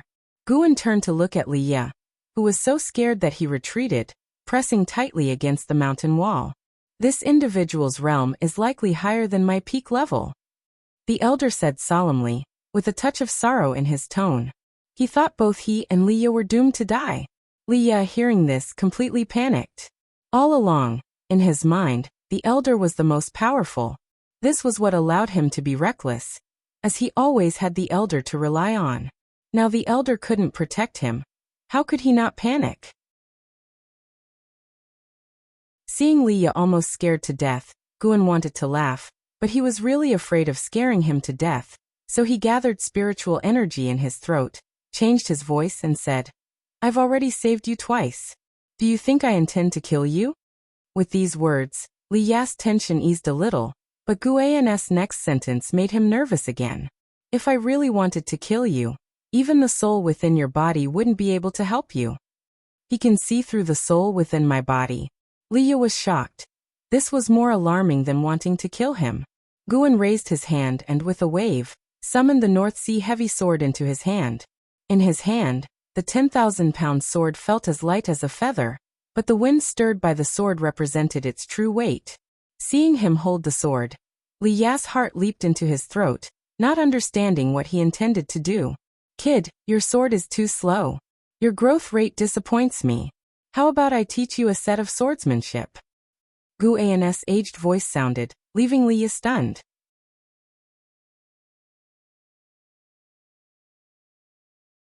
Chapter 98 Primordial Ancestor of Li Family. Power of Ephemera Sect Teach Me Swordsmanship? Leah suspected he had misheard, but the other person did not seem to be joking. The ancestor's voice echoed in his mind. "Don't doubt it, with his cultivation level, there's nothing on you worth calculating. Even if you include the entire Li family, that's still the case. It must be because of some relationship, he feels a certain responsibility to look after you." Guan gripped the North Sea heavy sword and raised it, pointing the blade at him. At this moment, Li Ya's heartbeat almost came to a halt. Being pointed at by the sword, he felt suffocated. Before he could think any further, the tip of the North Sea heavy sword emitted a burst of sword intent that swiftly penetrated his eyes, making his entire body go rigid. Upon closer inspection, a figure could be seen wielding a sword within his pupils, performing the Taitsong Divine Shocking Sword. It was unclear how much time had passed. When Leah woke up, there was no sign of Guan, only the North Sea heavy sword standing in front of him, unmoved by the autumn wind. Taitsong Divine Shocking Sword. Leah murmured to himself. It seemed he had thought of something, and his face changed dramatically. He exclaimed in shock. This sword intent belongs to Sword Venerable Fudao. He had visited the Heavenly Repair platform, deeply impressed by the sword intent contained within the words, "Righteous Path," something unforgettable for him, as it represented the strongest sword cultivator in his perception. Ancestor, that person just now was Sword Venerable Fudao. He is not a demon cultivator. Leah instantly felt a surge of excitement, even clenching his fists. The intricacies of the Taitsong Divine Shocking Sword made his blood boil, feeling that he had received a peerless inheritance, something even surpassing the Dragon Image Divine Primordial. As long as he mastered the Taitsong Divine Shocking Sword, he had confidence in sweeping across all the geniuses of his era. Leah was excited for quite some time before he suddenly realized the ancestor hadn't spoken, and he couldn't help but ask in his mind, "Ancestor? Why aren't you speaking?" He was somewhat panicked. Could it be that the ancestor had been captured by Sword Venerable Fudao? Despite frequently bickering with the ancestor, without him within, he wouldn't have nearly the same level of confidence walking through the world of immortal cultivation. "I'm still here." The ancestor's voice rang out, instantly soothing Leah's panic. Right after, the ancestor's words puzzled Leah. The Taitsong Divine Shocking Sword is a Li family swordsmanship.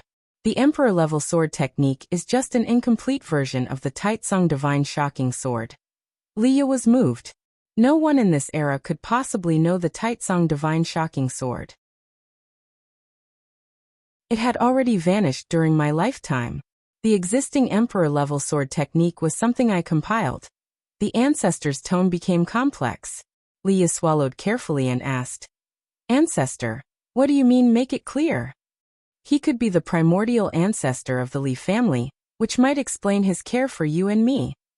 the ancestor said faintly. The primordial ancestor of the Li family. Li Ya's eyes widened, his mouth opened, wanting to say something, but the words were stuck in his throat, unable to be spoken.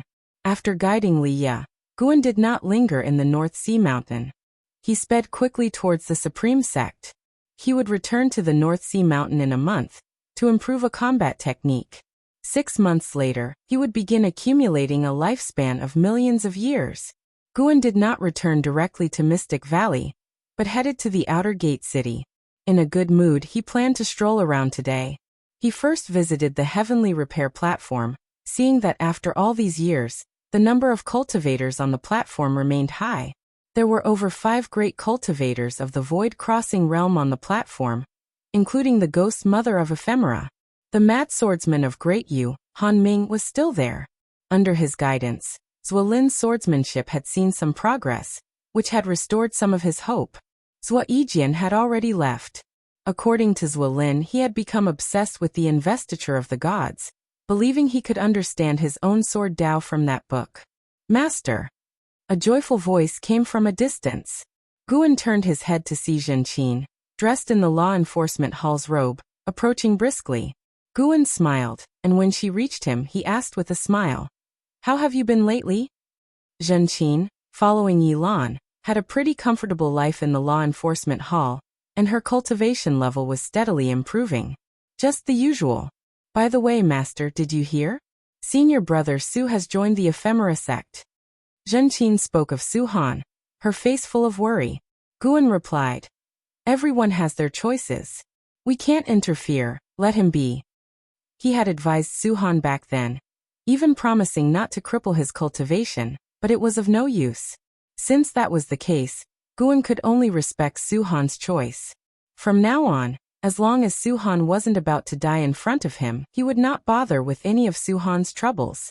Sigh, I wonder if I will ever get a chance to meet him again in this lifetime.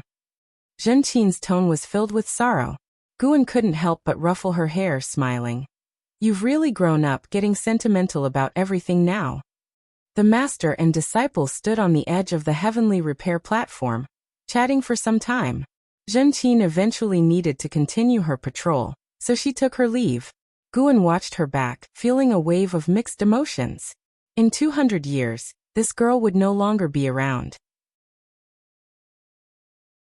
Even as a Mahayana realm cultivator, he temporarily had no way to change someone else's limit on lifespan, nor did he intend to.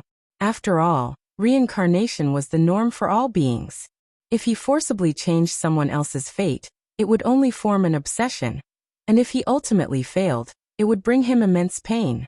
Everything around him was just fragments of life. What he sought was eternal life. Of course, he wouldn't reject social interactions as human connections formed the essence of life. After inspecting the Heavenly Repair platform, Guan turned to leave. He headed towards the Elixir Hall, hearing many disciples along the way discussing the Ephemera sect. The momentum of the Ephemera sect was getting stronger and stronger. It seemed poised to unify the demon path. Guan did not pay much attention to this. The Ephemera sect posed no threat to the Supreme sect, and even if it did, it would not threaten him. How to increase the lifespan income from the Medicine Valley was what he cared about more. Even as a Mahayana realm cultivator, Guan did not want to go on a killing spree, but continued to accumulate lifespan through medicinal herbs, keeping a low profile. After all, he was not sure if he was truly invincible in the world. Rationality told him that he was still far from being invincible. The fact that Spirit Lord Lu Lingjun ascended proved it. This world was vast.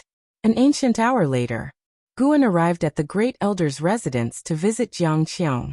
Jiang Qiong was in the residence, and after he entered the hall, Jiang Qiong waved her sleeve, closing the door.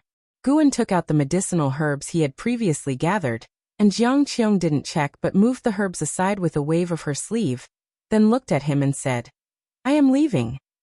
Guan was curious and asked, "Where to?" "The Supreme Sect's suspicion towards me is growing, and I can sense the killing intent approaching. I plan to join the Ephemera sect." Jiang Qiong said calmly, "The Ephemera sect, again? What exactly was this Ephemera sect?" Guan thought for a moment, then took out several green vine fruits from his storage bag, saying, Take these with you. Jiang Qiong glanced at the green vine fruits on the ground, smiling.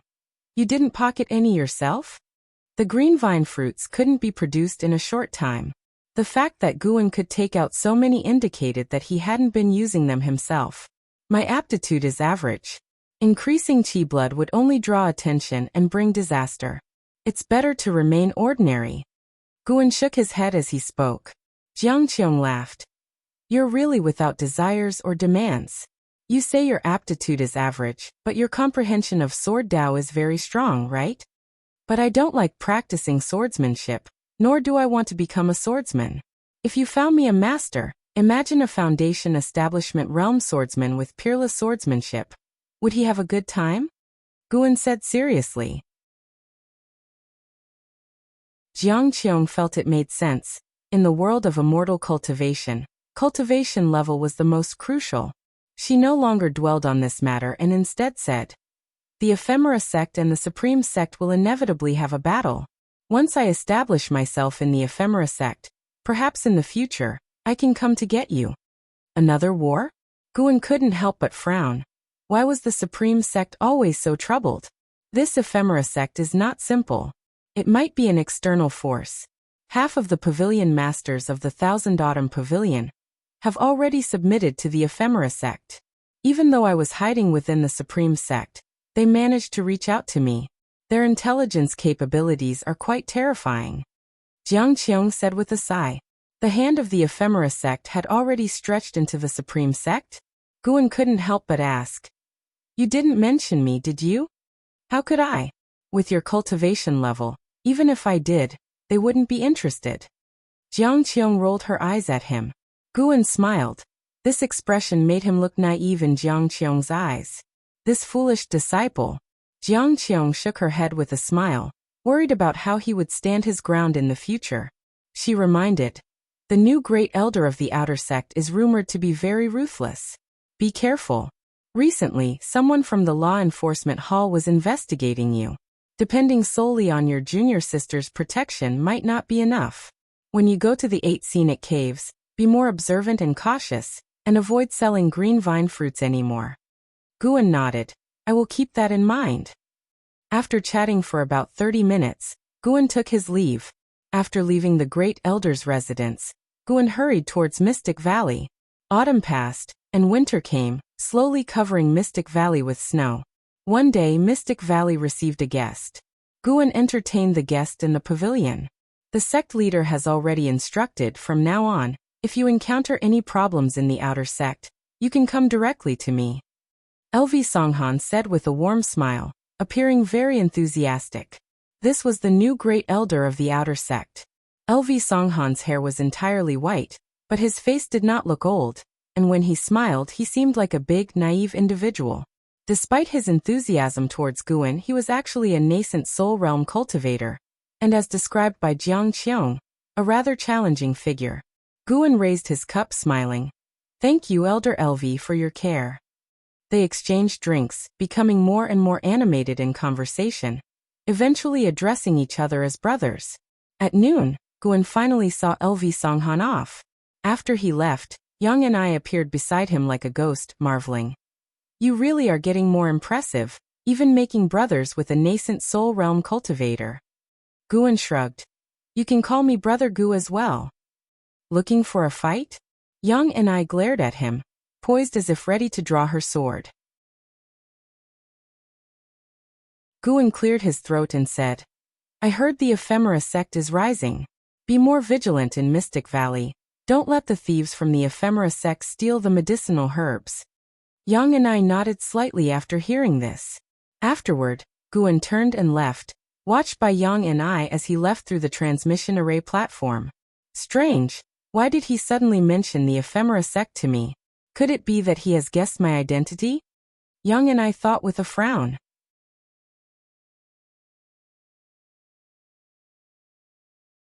Chapter 99 Limitless Freedom Step.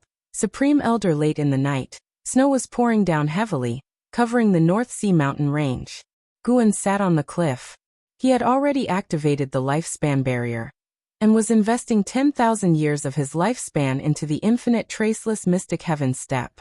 The infinite traceless mystic heaven step successfully advanced to the limitless freedom step and reached the peak creation realm.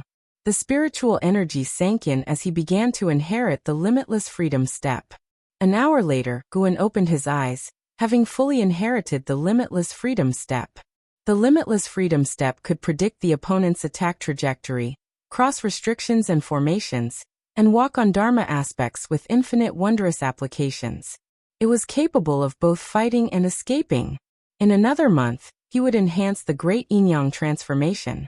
The advanced cultivation technique of Demon Shadow Divine Skill could conceal identities, which suited his immortal cultivation traditions well. Guan stood up and flew towards the Supreme Sect. Along the way, he expanded his divine sense to search for Liya. Liya was training his sword skills by the lake in the North Sea, very diligently. It was unknown when he would master the Taitsong Divine Shocking Sword. Guan began to look forward to the duel between Liya and Hao. Both of them performing the Taitsong Divine Shocking Sword at the same time would be an astonishing and unbelievable sight. It was too interesting. Guan then began to search for Sky Dragon, but it turned out Sky Dragon was not in the North Sea mountain range at all. Could it have been chased away by the demons of the North Sea mountain range? As for the possibility of being eaten, it wasn't impossible. If it were eaten, it could only blame its bad fate. Before the sky fully brightened, Guan quickly returned to the Mystic Valley. The new year arrived and the spring festival began. LV Batian came, bringing along his newly accepted disciple, and how to celebrate the spring festival at the Third Medicine Valley. And how went to the outer sect to bring an Exian over. The grown-up and Exian was graceful and elegant, standing next to how like a match made in heaven. The Third Medicine Valley, with its 300 servant disciples, was bustling with noise and excitement. Guan planned to visit the Mystic Valley in the evening to maintain balance. Guan and LV Batian sat under the old tree, drinking and chatting about the trifles of the Third Medicine Valley, a conversation LV Batian enjoyed. As LV Batian put it, having lived for hundreds of years, his most comfortable days were in the Third Medicine Valley. Since you miss our Medicine Valley so much, why not give up the position of sect leader and return to the countryside? Guan asked with a smile. Familiar enough with LV Batian, he dared to joke now. Of course, his greatest confidence lay in his own Mahayana realm cultivation level. LV Batian shook his head, smiling. Without advancement, one regresses. If I relinquish the sect leader position, it won't be long before I am labeled a traitor of the Supreme Sect, showered with all kinds of slander, perhaps even accused of being a demon path spy. Moreover, the LV family and Gu family who support me won't allow me to step down. In the Supreme Sect, cultivation level is paramount, but sometimes it's not all that matters. His tone was meaningful, as if hinting at Guan. Guan changed the topic and said, recently, a sect called the Ephemera Sect emerged in the immortal cultivation world. You must have heard of it, right? Having stayed in the Supreme Sect for long, he had developed feelings for it. LV Batian nodded slightly, then picked up the wine pot and poured wine for Guan, saying, the Supreme Sect has long known of the Ephemera Sect's existence. 200 years ago, the Ephemera Sect tried to infiltrate the Taitsong dynasty. At that time, the imperial family was under their control. I led the Supreme Sect into battle against the Ephemera Sect in the North Sea, driving them back. The Ephemera Sect's resurgence likely comes from thinking the Supreme Sect is weakened by the recent war. Indeed, the Supreme Sect is temporarily unable to stop the Ephemera Sect from consuming the demon path. Guan asked in confusion, what should we do? Let them grow unchecked? LV Batian calmly replied, no matter. The Ephemera Sect planted spies in the Supreme Sect, and we did the same in their sect. The Ephemera Sect has many branches, but we haven't figured out their origins yet. Know thyself, know thy enemy, 100 battles, 100 victories. Let's wait and see. Besides, I am preparing to break through to challenge heavenly destiny. This was called no matter? Not even knowing how strong the enemy was. Guan felt LV Batian was just pretending to stay calm. The real reason for not acting against the Ephemera Sect was to break through first. Speaking of the Ephemera Sect, I plan to send 10 of the most talented young disciples from the sect to the Third Medicine Valley. They can protect you while learning to cultivate their minds with you. LV Batian laughed. Guan was stunned and helplessly asked, "What can they learn here? I can't teach them anything." "You don't need to teach them. Just immersing in the life here and calming their minds will be enough." LV Batian shook his head. Guan suddenly suspected whether this guy recognized him as Sword Venerable Fudao. Otherwise, why treat him so well and now send talents to assist him? Under the name of mind cultivation, was it actually to have Sword Venerable Fudao guide them? Guan began to test LV Batian, asking why not let Sword Venerable Fudao guide these disciples instead. Isn't Sword Venerable Fudao said to be the strongest in the immortal cultivation world? LV Batian frowned and replied, "To be honest, we don't have the slightest clue about Sword Venerable Fudao's identity. He might be a hidden ascetic. Such examples are not uncommon in the Supreme Sect, founded for thousands of years with disciples numbering over 1,000,000. Some disciples encounter great opportunities, change their destiny, yet prefer to stay low-key. There's also a possibility that Sword Venerable Fudao is one of the Supreme Elders. These Supreme Elders appear and disappear unpredictably, reflecting on the two characters righteous on the Heavenly Repair platform. It's likely a Supreme Elder pointing out the Supreme Sect's ethos. So there really were Supreme Elders. No wonder LV Batian wasn't panicked. What truly reassured Guan was LV Batian seemed not to suspect him being Sword Venerable Fudao. Just as he thought more, he suddenly felt his previous worries were indeed excessive. How old was he? How could he possibly be Sword Venerable Fudao? At most, they might think he had a connection with Sword Venerable Fudao.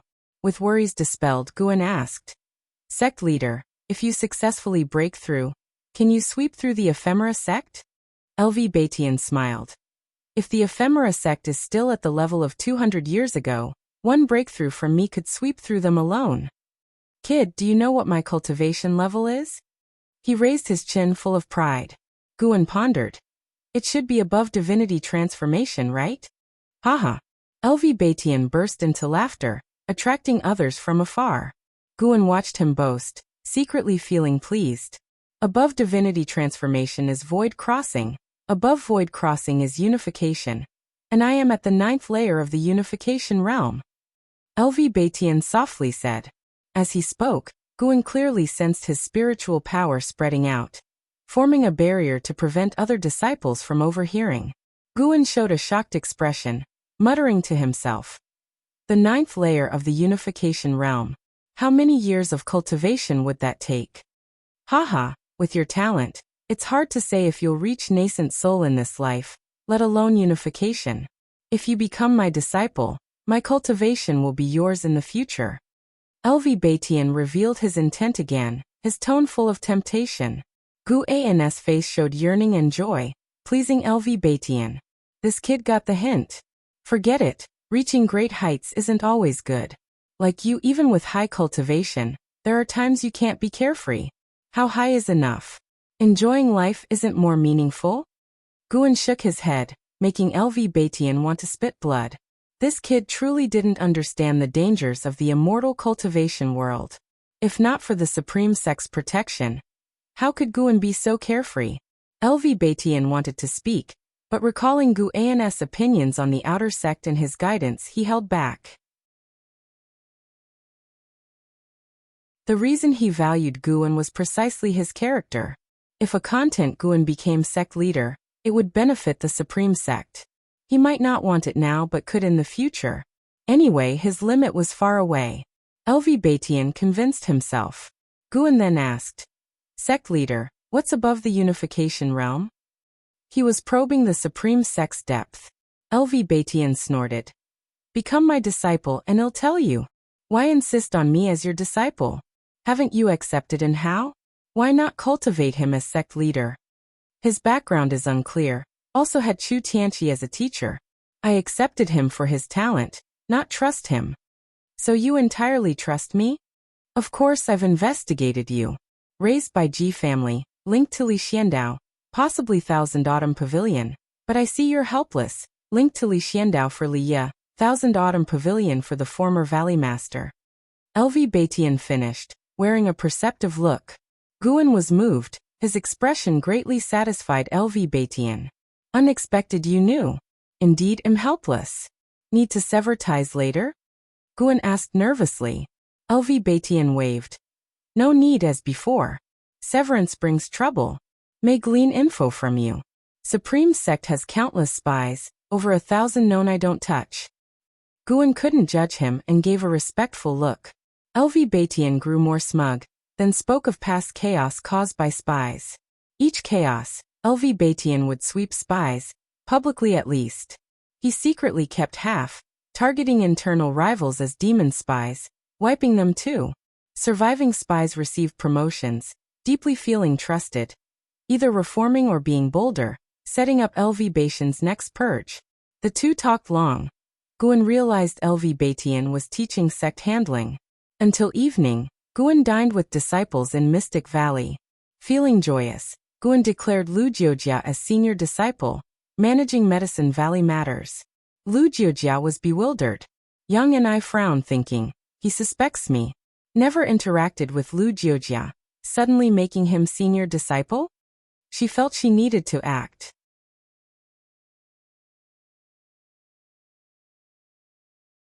Chapter 100. Shenzhou Scripture. The fear of the unification realm. Guan didn't know what Yang and I was thinking. He chose Lu Jiujia simply because there was no one else to choose. As for Yang and I, in his eyes she would eventually have to leave, so he didn't even consider her for the position of senior disciple. When it was late at night and the banquet had ended, everyone returned to their rooms. Guan quietly made his way to the 8 scenic caves. Lately, he had been delving into the myriad poison mystic skill, and had gained considerable insight.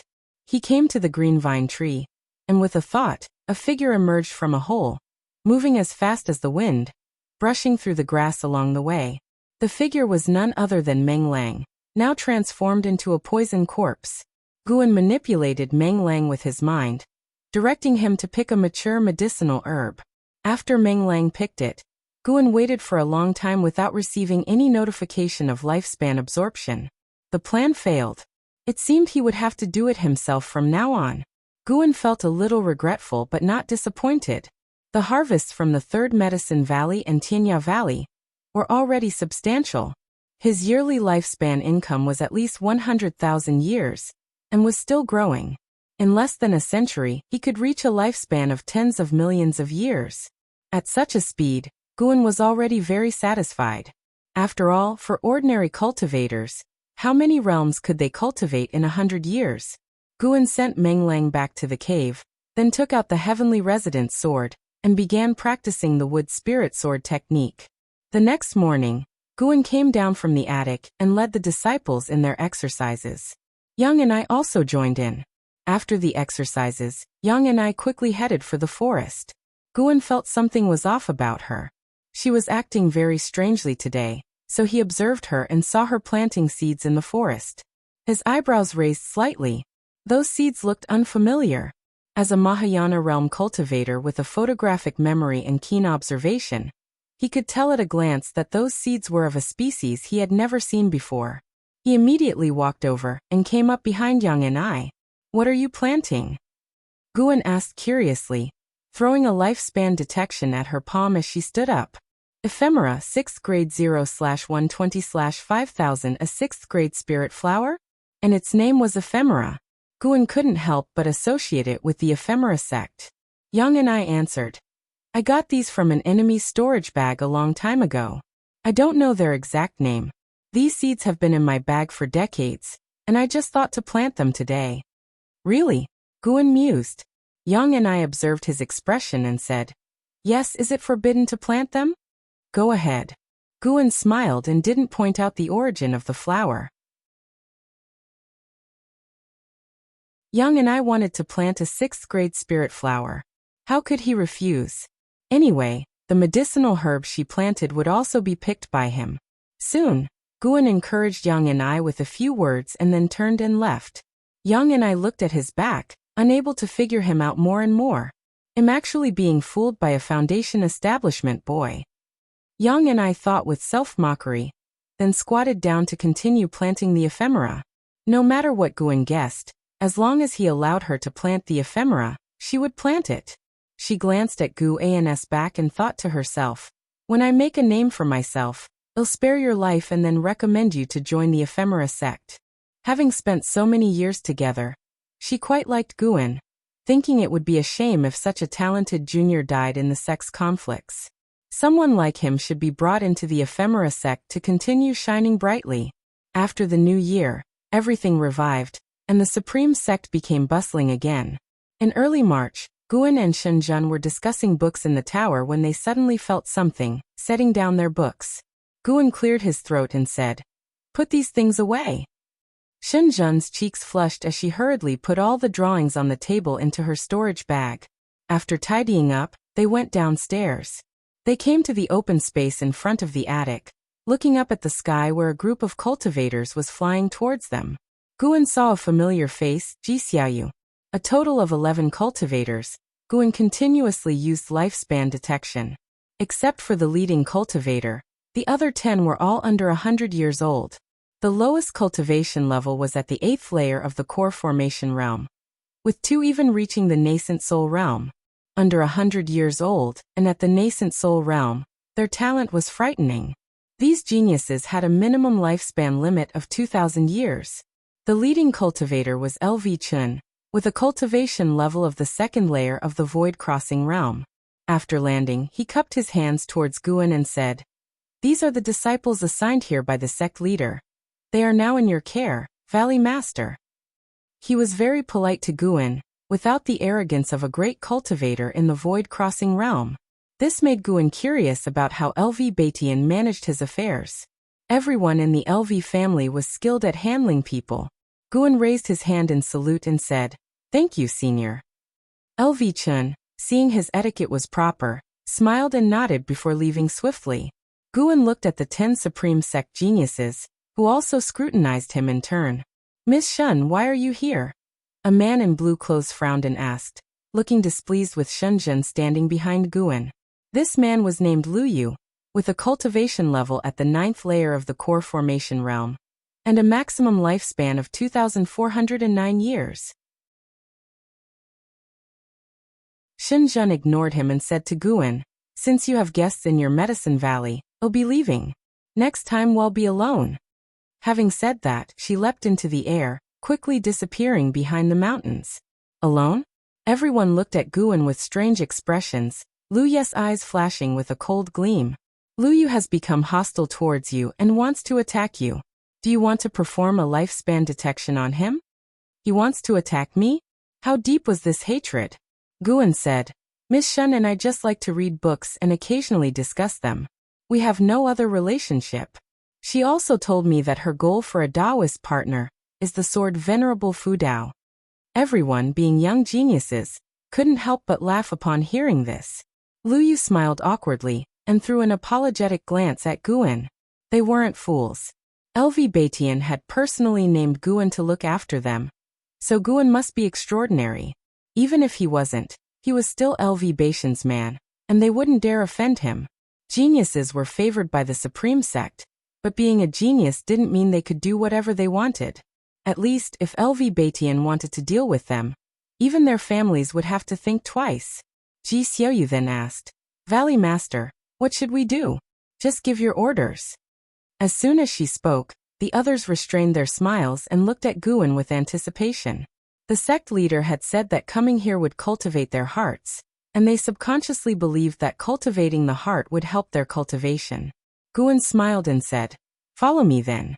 Don't complain about being tired or bitter. No one can stop halfway. Only trash quits halfway." Upon hearing this, the geniuses became even more eager, looking at each other with eyes flashing like lightning. Geniuses always had a competitive spirit.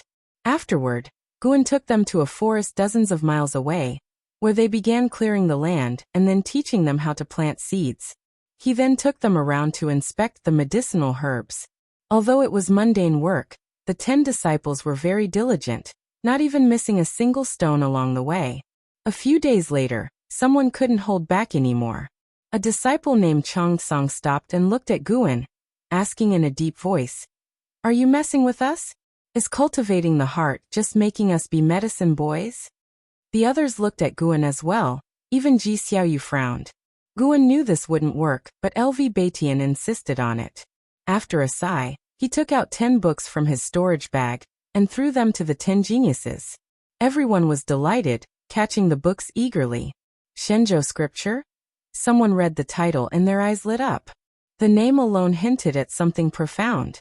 Guan turned away and said, "Figure it out yourselves." Having said that, he turned and left, leaving the group to start reading the book. Lu Yu opened the first page and read, "The Tao that can be told is not the eternal Tao. The name that can be named is not the eternal name." Guan, with his back to them, smiled. The Shenzhou scripture wasn't the Tao Te Ching. He had merely pieced together classic ancient quotes from Wuxia, creating a random collection that sounded profound enough. He couldn't bear to write out the Tao Te Ching. If someone truly comprehended something from it, that would be too much. Since getting the Shenzhou scripture, Ji Xiaoyu and the others found their own places to meditate, not disturbing each other.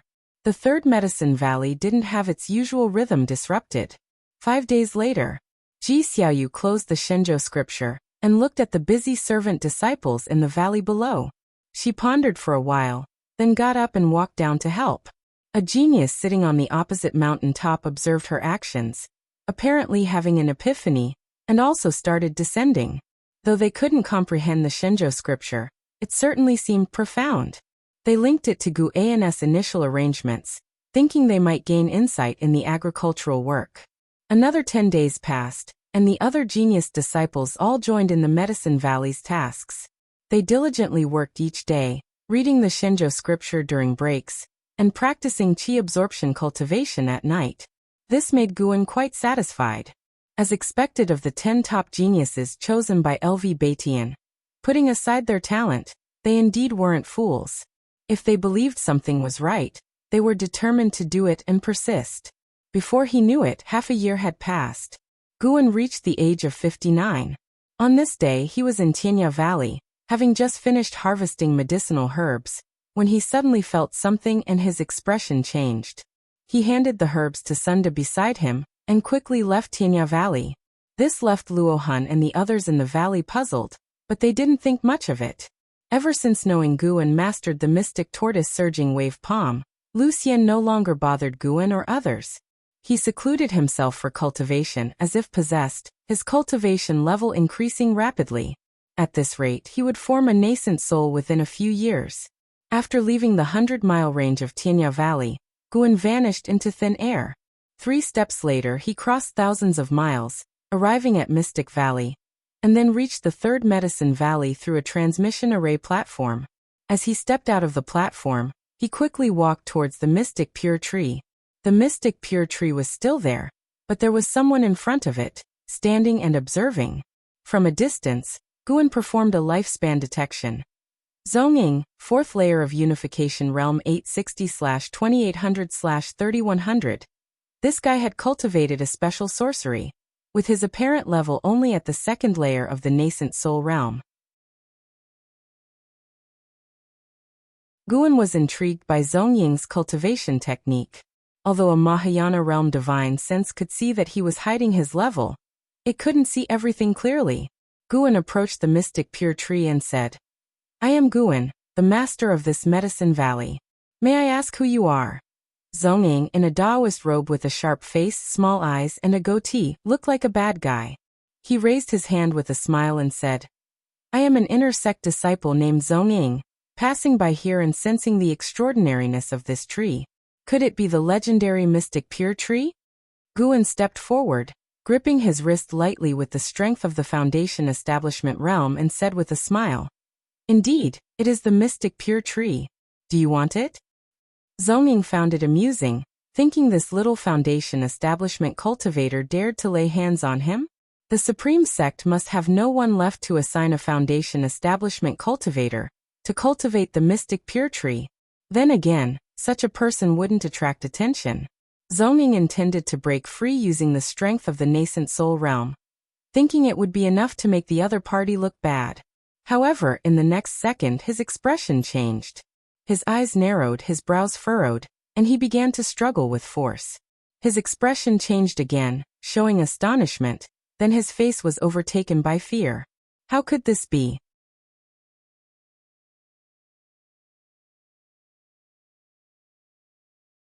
Chapter 101 Wind of Ephemera. Archenemy, you.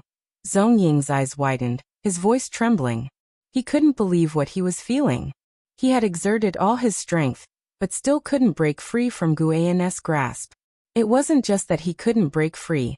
He couldn't even unleash his power. Under normal circumstances, the power of someone in the unification realm exploding would instantly collapse this medicine valley. His chi and spiritual power couldn't escape from his body. An unimaginable force was suppressing him all over. A feeling he had never experienced before. He was a cultivator in the unification realm. In a place of 9 dynasties, he came and went as he pleased.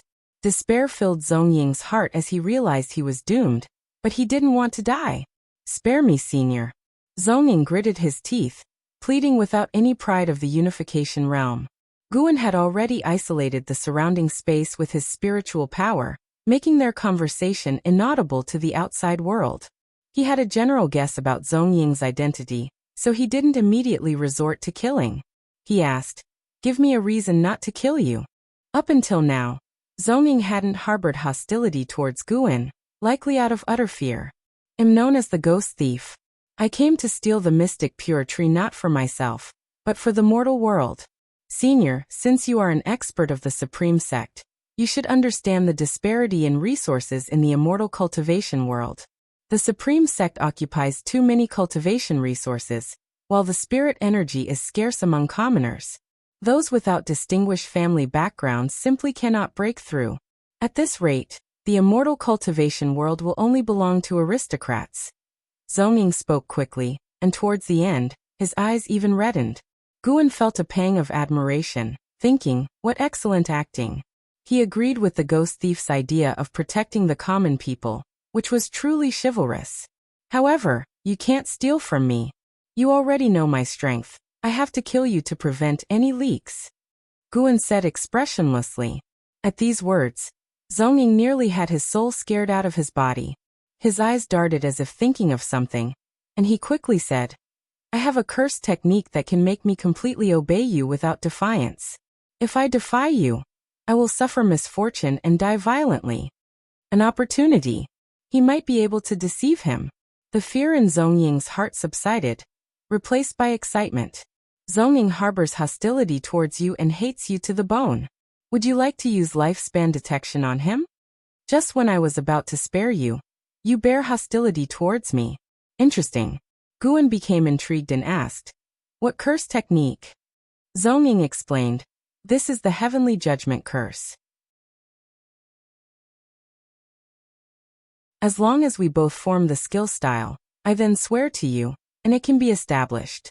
"Fine, come with me then, let's find a secluded place to form the curse," Guan said, pulling Zhong Ying towards a distant transmission array platform. Zhong Ying was still suppressed by his spiritual power and couldn't move, but he felt relieved, thinking the other believed him. Being led by Guan, he pondered, who exactly is this person? To suppress someone in the unification realm so easily, could he have reached the mystic heart realm? Could he be a supreme elder in seclusion from the Supreme Sect? The more he thought, the more alarmed he became. This must be reported to the sect. Thus they transmitted to the Mystic Valley, and then left it. During this time, some disciples cast curious glances at them, but seeing they were chatting and laughing, quickly looked away. After leaving the Mystic Valley several miles behind, Guan confirmed no one was following and stopped. They stayed in the forest, where Zhong Ying was unable to break free from Guan's spiritual power suppression. Zhong Ying smiled obsequiously and asked, "Senior, can we begin?" Guan nodded, also showing a smile. Seeing Guan's smile, Zhong Ying's face changed drastically, sensing danger instinctively. Before he could think much, a powerful divine sense invaded his mind. Soul-capturing skill. In a dim great hall, Zhong Ying knelt on one knee, his gaze fixed on the mysterious shadow on the steps. The shadow was shrouded in black mist, making it impossible to discern the true form. "Your energy concealing skill is the most formidable," You should probe the depths of the supreme sect. The mysterious shadow spoke in a cold male voice, devoid of any emotion. Zongying hesitated. LV Batian has resumed his position as the sect leader of the supreme sect, and his cultivation is at the 9th layer of the unification realm. Are we really going to confront them head-on? The mysterious shadow responded. This is an order from the mainline. We must annex the Taitsong dynasty before the great calamity of the demons arrives. The Taitsong dynasty, being coastal, is crucial to our sect's future plans. Upon hearing this, Zongying asked excitedly, an order from the mainline? Is the mainline finally able to help us? Yes, the failure 200 years ago dissatisfied the mainline. Though we have infiltrated the Taitsong dynasty, compared to the achievements of other branches, we have embarrassed the ephemera sect. You should first probe the foundation of the supreme sect. When a great cultivator from the mystic heart realm of the mainline arrives, we will then wage war against the supreme sect. Hearing the mysterious shadow's words, Zongying immediately agreed excitedly, seeing this as a great opportunity to earn merit. The scene shattered, and Gu An's divine sense continued to explore other memories of Zongying. This scoundrel wasn't a ghost thief at all. He just borrowed the ghost thief's name to make the supreme sect prepare early. Thus he could understand how many powerhouses the sect concealed. The reason he didn't use the name of the ephemera sect was to avoid alerting the enemy. If he failed, he could still survive as a ghost thief. The ghost thief acted righteously, and the supreme sect, being a righteous sect, might not kill a ghost thief. If it weren't for lifespan detection warning him, Guan might really have been deceived by him. For a long time. In reality, an hour passed in the forest. Zongying fell dead in front of Guan with a thud, his eyes rolled back, his body stiff. He had been completely exorcised. His primordial spirit was shattered by Gu An's powerful spiritual power, and his soul perished before his body. Guan expressionlessly took Zongying's storage bag, then burned his corpse with spirit power fire. Killing Zongying awarded him 240 years of lifespan, but this did not improve his mood. In Zongying's memory, there was no heavenly judgment curse. What Guan saw was his heinous acts of murder, pillaging, extermination, bullying female cultivators, refining souls to make ghost devices, and more, a truly evil person. This sharply worsened Gu An's impression of the ephemera sect. He had previously thought the conflict between the ephemera sect and the supreme sect was just a normal sect rivalry, but now he believed life under the ephemera sect's rule would be much worse. Although the supreme sect also had darkness within, the cultivators at the unification realm were not as debased. Mystic heart realm, huh? Guan thought to himself, then turned and left. The autumn wind blew into the forest, scattering Zongying's ashes. In the air, the ashes completely disappeared, leaving no trace. Guan first went to the 8 scenic caves to check Zongying's storage bag, destroying anything suspect to prevent revealing the location of the 8 scenic caves, keeping only the cultivation resources.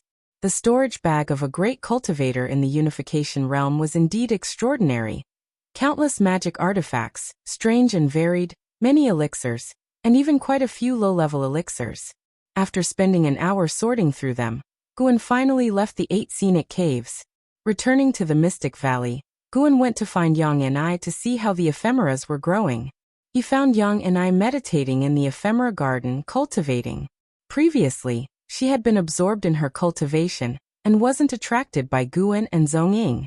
Normally, people from the Elixir Hall, Law Enforcement Hall, and Ji family would occasionally visit Guan, so she was accustomed to it. Of course, the main reason was that Zongying's energy-concealing sorcery was extremely powerful. Why are you cultivating here? Guan asked, noticing that Yang and I was absorbing the spiritual energy from the ephemeras, which wasn't beneficial for their growth. Yang and I opened her eyes and said, cultivating in the valley to avoid exposing my cultivation level. Guan directly pulled her up and led her to his pavilion, saying, cultivate in my room. I recently set a restriction there. The disciples cannot spy on what happens inside. Yang and I frowned, but couldn't directly refuse Guan, and could only follow him back to the valley. Winter arrived, and snow covered the 3rd Medicine Valley. Guan was reading in his room when Ji Xiaoyu suddenly visited him. He quickly put away the supreme secret records and got up to greet Ji Xiaoyu. Ji Xiaoyu closed the door and set a restriction, then asked, "Did you gain the insights from the Shenzhou scripture in a dream?" After studying the Shenzhou scripture for half a year, she had many insights. Guan solemnly said, "This is not a cultivation technique, but life philosophy. It helps you stabilize your mind. A calm mind allows you to cultivate better." Not gleaned from a dream? Of course not. I encountered an elder in the outer sect who gave me the Shenzhou scripture, saying something about the simplicity of the Tao and a bunch of other things. Over the years, I have often studied the Shenzhou scripture, and though my cultivation hasn't grown, my state of mind has become increasingly calm and open. Nothing worries me anymore, and I am not obsessed with anything. Guan shook his head as he spoke. Hearing this, Ji Xiaoyu gave him a deep look. Ji Xiaoyu said, "This book is indeed useful. My state of mind has become much calmer since reading it, and I no longer think about things I can't achieve for now. I want to take this book back to the Ji family. Do you agree? If so, I will try to get you a 7th grade spirit tree. The Ji family's resources are no less than the Supreme Sect's. Of course, if you disagree, I will not force it and promise not to leak the Shenzhou scripture." A 7th grade spirit tree? The Ji family has such resources? Guan suppressed his excitement and said calmly, "Of course I agree. The thoughts of Kongzi mentioned in the scriptures are about conveying one's philosophy to the world. How can I keep it private?" The Shenzhou scripture was a compilation of sayings from Laozi, Kongzi, Zhuangzi, and other ancient saints of Wuxia. Guan had marked their names in the book to construct their immortal images. Hearing this, Ji Xiaoyu smiled and began discussing the Shenzhou scripture with Guan. They talked for a long time before she took her leave. Just before reaching the door, Ji Xiaoyu turned around and said to Guan, "Now that you hold such a significant position in the Third Medicine Valley, your status has changed. You must have heard of the Ephemera sect. If someone from the Ephemera sect tries to recruit you, do not agree." "Why?" "The Ephemera sect acts deceitfully and is not righteous. Engaging with them won't lead to good outcomes, and the Ji family is their archenemy. The real reason must be the latter, right?" Guan silently mocked, while also sensing the pressure the Ephemera sect was exerting on the Supreme Sect. Ji Xiaoyu's words surely implied she knew many had been recruited by the Ephemera sect.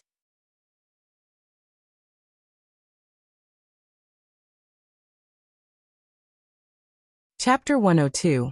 Defying Destiny. The green vine tree's fear. Guan waited for over half a year, passing his 60th birthday, yet still hadn't received the Ji family's 7th-tier spirit tree.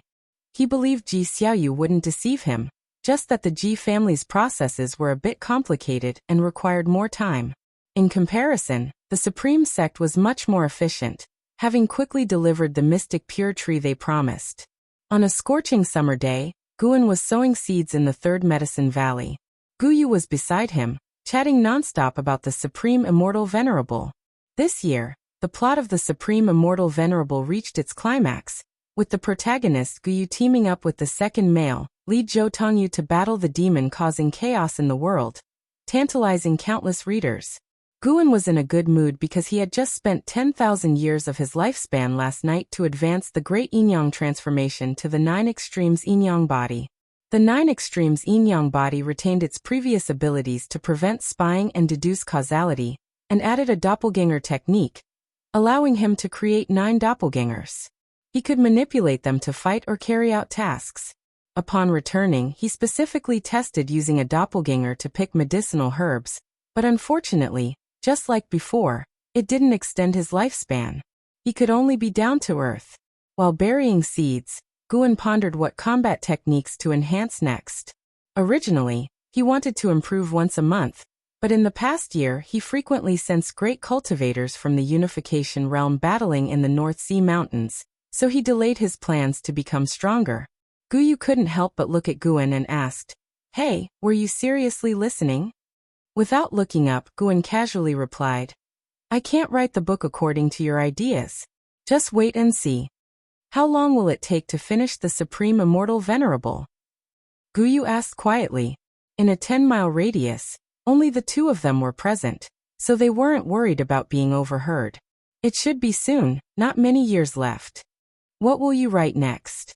Well, see, I might not write anymore. No way, if you stop writing, it would be a huge loss for the immortal cultivation world. It would actually be a good thing if I stop. Cultivators shouldn't waste time sneaking around reading books every day. Nonsense, who reads every day? You write only a few words a year. We all read in our spare time from cultivation. The two began to bicker. When Guyu took out the latest Supreme Secret records, Guan finally believed he hadn't been slacking off reading books. Guan stored the Supreme Secret records in his storage bag, then asked, "Have there been any significant events in the immortal cultivation world recently?" Guyu secretly despised his actions, then said, "Indeed there have. The Demon Path and the Ephemera sect have been battling in the North Sea Mountains for over half a year now. The Thousand Autumn Pavilion and the Wanin sect were almost wiped out by the Ephemera sect and are almost disbanded. At this rate, in 2 or 3 years, the Ephemera sect could unify the Demon Path." Mentioning the Ephemera sect made his tone excited again. The Ephemera sect and the Supreme sect are bound to clash, and this battle will unify the immortal cultivation world of the Taitsong dynasty. The sect isn't in a hurry, which suggests they are confident of victory. Hearing this, Guan couldn't help but think of LV Baitian's lifespan limit, doubting whether LV Baitian could successfully break through. Regarding the lifespan limit, Guan was helpless. He couldn't just point out the existence of the lifespan limit to others. The lifespan limit was like a destiny everyone on the path of immortal cultivation fought against. Who would believe in fate? Guan felt there had to be a way to break the fate, but it was hard to find. The two chatted for another hour before Guyu left, saying that the Gu sect had been secluding themselves lately, seemingly preparing to confront the Ephemera sect, and that he too needed to cultivate diligently to help the Supreme sect when the time came. 7 days after Guyu left, the Elixir Hall issued an order to collect medicinal herbs from the various medicine valleys in advance. Even the third medicine valley saw LV family and G family cultivators coming to collect large quantities of medicinal herbs, signaling that something major was about to happen. Guan didn't think the Ephemera sect was coming, but rather that LV Baitian was preparing to challenge destiny and break through to the mystic heart realm. In the blink of an eye, summer turned to autumn. One noon, Guan arrived at Tinya Valley, and saw that Li Xiandao was also there, having already reached the Void Crossing realm. Guan had only ever seen one other Void Crossing realm cultivator over 200 years old. This guy appeared to be at the first layer of the core formation realm, maintaining a low profile. The two sat for a conversation at a stone table in front of a pavilion, and Li Xiandao praised Gu An's exceptional planting abilities. Thanks to the medicinal herbs cultivated by Guan, he managed to break through to the core formation realm smoothly. Without these medicinal herbs, Li Xiandao would have had to request Yi Luyan to transplant a golden core for him, which would not have been as strong as breaking through and condensing the golden core himself. To this, Guan could only smile and attribute it to Li Zuando's strong aptitude. Seeing Li Zuando's smile, Guan could guess that he was secretly delighted, thinking that no one knew of his Void Crossing realm cultivation. "Guan, how is Yang and I doing over by you?" Li Xiandao asked with a smile, raising his teacup. "She's doing well. She started planting medicinal herbs too, becoming one of us," Guan replied. "Planting medicinal herbs?" Li Zuando's expression became intriguing. Guan suddenly recalled that LV Baitian had mentioned that 200 years ago, the Ephemera sect once controlled the imperial family. Was Li Zuando's cultivation technique possibly from the Ephemera sect? Zhongying was the best proof, able to conceal his cultivation. Even those with higher realms would find it hard to detect. Combined with the fact that Yang and I planted ephemeras. Good heavens! Was there an Ephemera sect undercover agent beside me? The more Guan thought about it, the more likely it seemed. Li Xiandao continued, "The immortal cultivation world has been unstable lately, so you need to be careful." Guan followed up. "Are you referring to the Ephemera sect, uncle?" "Exactly. Uncle, as the emperor, what is your view on the Ephemera sect?" Li Zuando's face remained calm as he said, ambitious wolves, bringing calamity to the common people. Hearing this, Guan was momentarily stunned. That didn't sound like something an ephemera sect member would say. Li Xiandao began recounting past events, revealing that his father had been controlled by the ephemera sect, turning the court into a money-making tool for them. When the scandal was exposed, his father was killed by the ephemera sect. Li Xiandao had to enlist the Supreme Sect's help. And because he provided intelligence at that time, the Supreme Sect supported him to the throne, as he wasn't the crown prince. Li Xuando's tone was filled with hatred towards the ephemera sect, making it unlikely he was faking it. I may want to challenge the Supreme Sect, but that's an internal struggle within the dynasty. If the ephemera sect fights the Supreme Sect, I will certainly support the Supreme Sect with all my might, Li Xiandao said coldly, his eyes flashing with killing intent aimed at the ephemera sect. Guan asked in surprise, if the ephemera sect is so malicious, and nobody knows their headquarters location, why do so many people join them? Li Xiandao explained, because of the ephemera. It's said that the ephemera can change a cultivator's aptitude, and even extend their lifespan. Plus, they offer generous cultivation resources to their members, so people keep joining. Based on the information I have, the ephemera sect's foundation is extremely strong, possibly even stronger than the entire Taizong dynasty. What we're dealing with now is just a branch of the ephemera sect. Ephemera? Changing aptitude? Guan raised an eyebrow. No wonder Yang and I sat meditating in the ephemera garden. But he remained skeptical about the ephemera's effects. Could a sixth-tier medicinal herb really defy nature? Li Xiandao continued to narrate the ephemera sect's actions from 200 years ago. Back then, entire cities' populations would often disappear, leaving only empty cities behind. To this day, Li Xiandao hadn't found out where those people went, but their fate was undoubtedly grim. Listening to this was like hearing ghost stories for Guan, completely engrossed in the tales. The ephemera sect was indeed incredibly sinister. It was said that the ephemera sect's followers weren't limited to cultivators, but included demons and ghosts. This reminded Guan of the ghost mother of the ephemera, still left on the heavenly repair platform.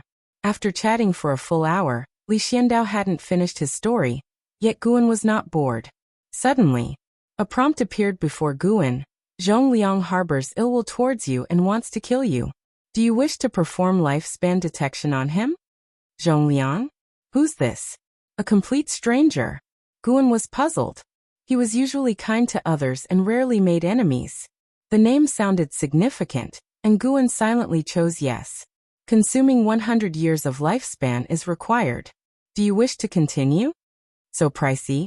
Guan couldn't help but ask. Uncle, have you heard of Zhongliang? Li Xiandao frowned deeply and said, has the ephemera sect begun contacting you? Is this person from the ephemera sect? Guan asked, suddenly tense, immediately opting to continue in his mind. Zhongliang, 3rd level of Unification Realm 1462/2900/3000, 3rd level of Unification Realm. Guan's brow furrowed as he carefully considered how the other party had identified him. Was it because of Zongying? No, he had checked many times to ensure there were no messaging items from other great cultivators on Zongying. And Zongying had been dead for half a year. Who was it then?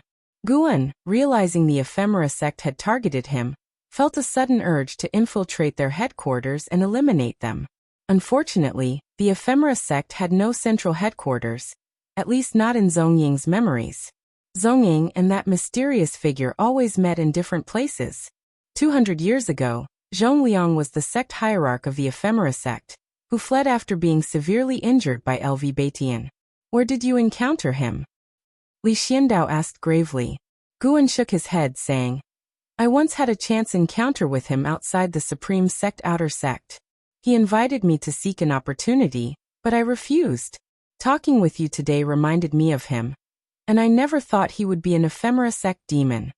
Li Xiandao didn't doubt Guan's words but considered many possibilities. Could it be that Zhongliang was targeting Liya, or maybe even himself? Li Xuando's expression darkened further. The name Zhongliang took away their interest in chatting. Subsequently, Guan inspected Tianya Valley before leaving hastily. Returning to the Mystic Valley, Guan went to the tunnel within the 8 scenic caves. He wanted to search Zongying's storage bag again, just in case. As soon as he arrived, he saw with his divine sense a vine from the green vine tree fiddling with Zongying's storage bag. Keeping his energy concealed, he made no footsteps and quietly approached. As he stepped out of the tunnel, the green vine tree was visibly startled, with its vine retracting instantly. Guan approached it coldly and said, "Since you've gained spiritual wisdom, why are you hiding? Are you afraid of me? Be careful, or I'll burn you." As he finished speaking, spirit power fire ignited in his right hand. The animosity from Zhongliang had put him in a foul mood. Hearing his words, the green vine tree shuddered, leaves falling, and a gentle female voice spoke. "I am not afraid of you, but of that tree."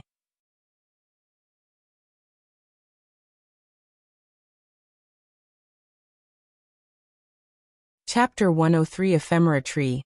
Guan dispels demons. What kind of tree? Guan looked at the green vine tree and asked. The green vine tree was nearly 300 years old and capable of speech, which was not surprising to him.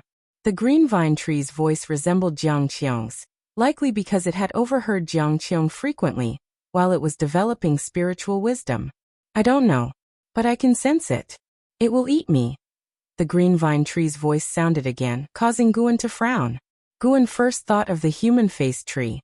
That thing also came from the Thousand Autumn Pavilion, and was quite sinister, but the human-faced tree's grade and rank were lower than the green vine tree's. How could it frighten the green vine tree so? "Where is it?" Guan asked further. "I don't know. Is it close to you?" "Very far, very far." Upon hearing this response, Guan ruled out the human-faced tree. Could it be related to the ephemera sect? Could the missing townsfolk have been devoured by one of the ephemera sect's evil trees? The more Guan pondered, the more it seemed possible. Thinking further about Zhongliang keeping an eye on him made him very uneasy. He wasn't afraid of Zhongliang.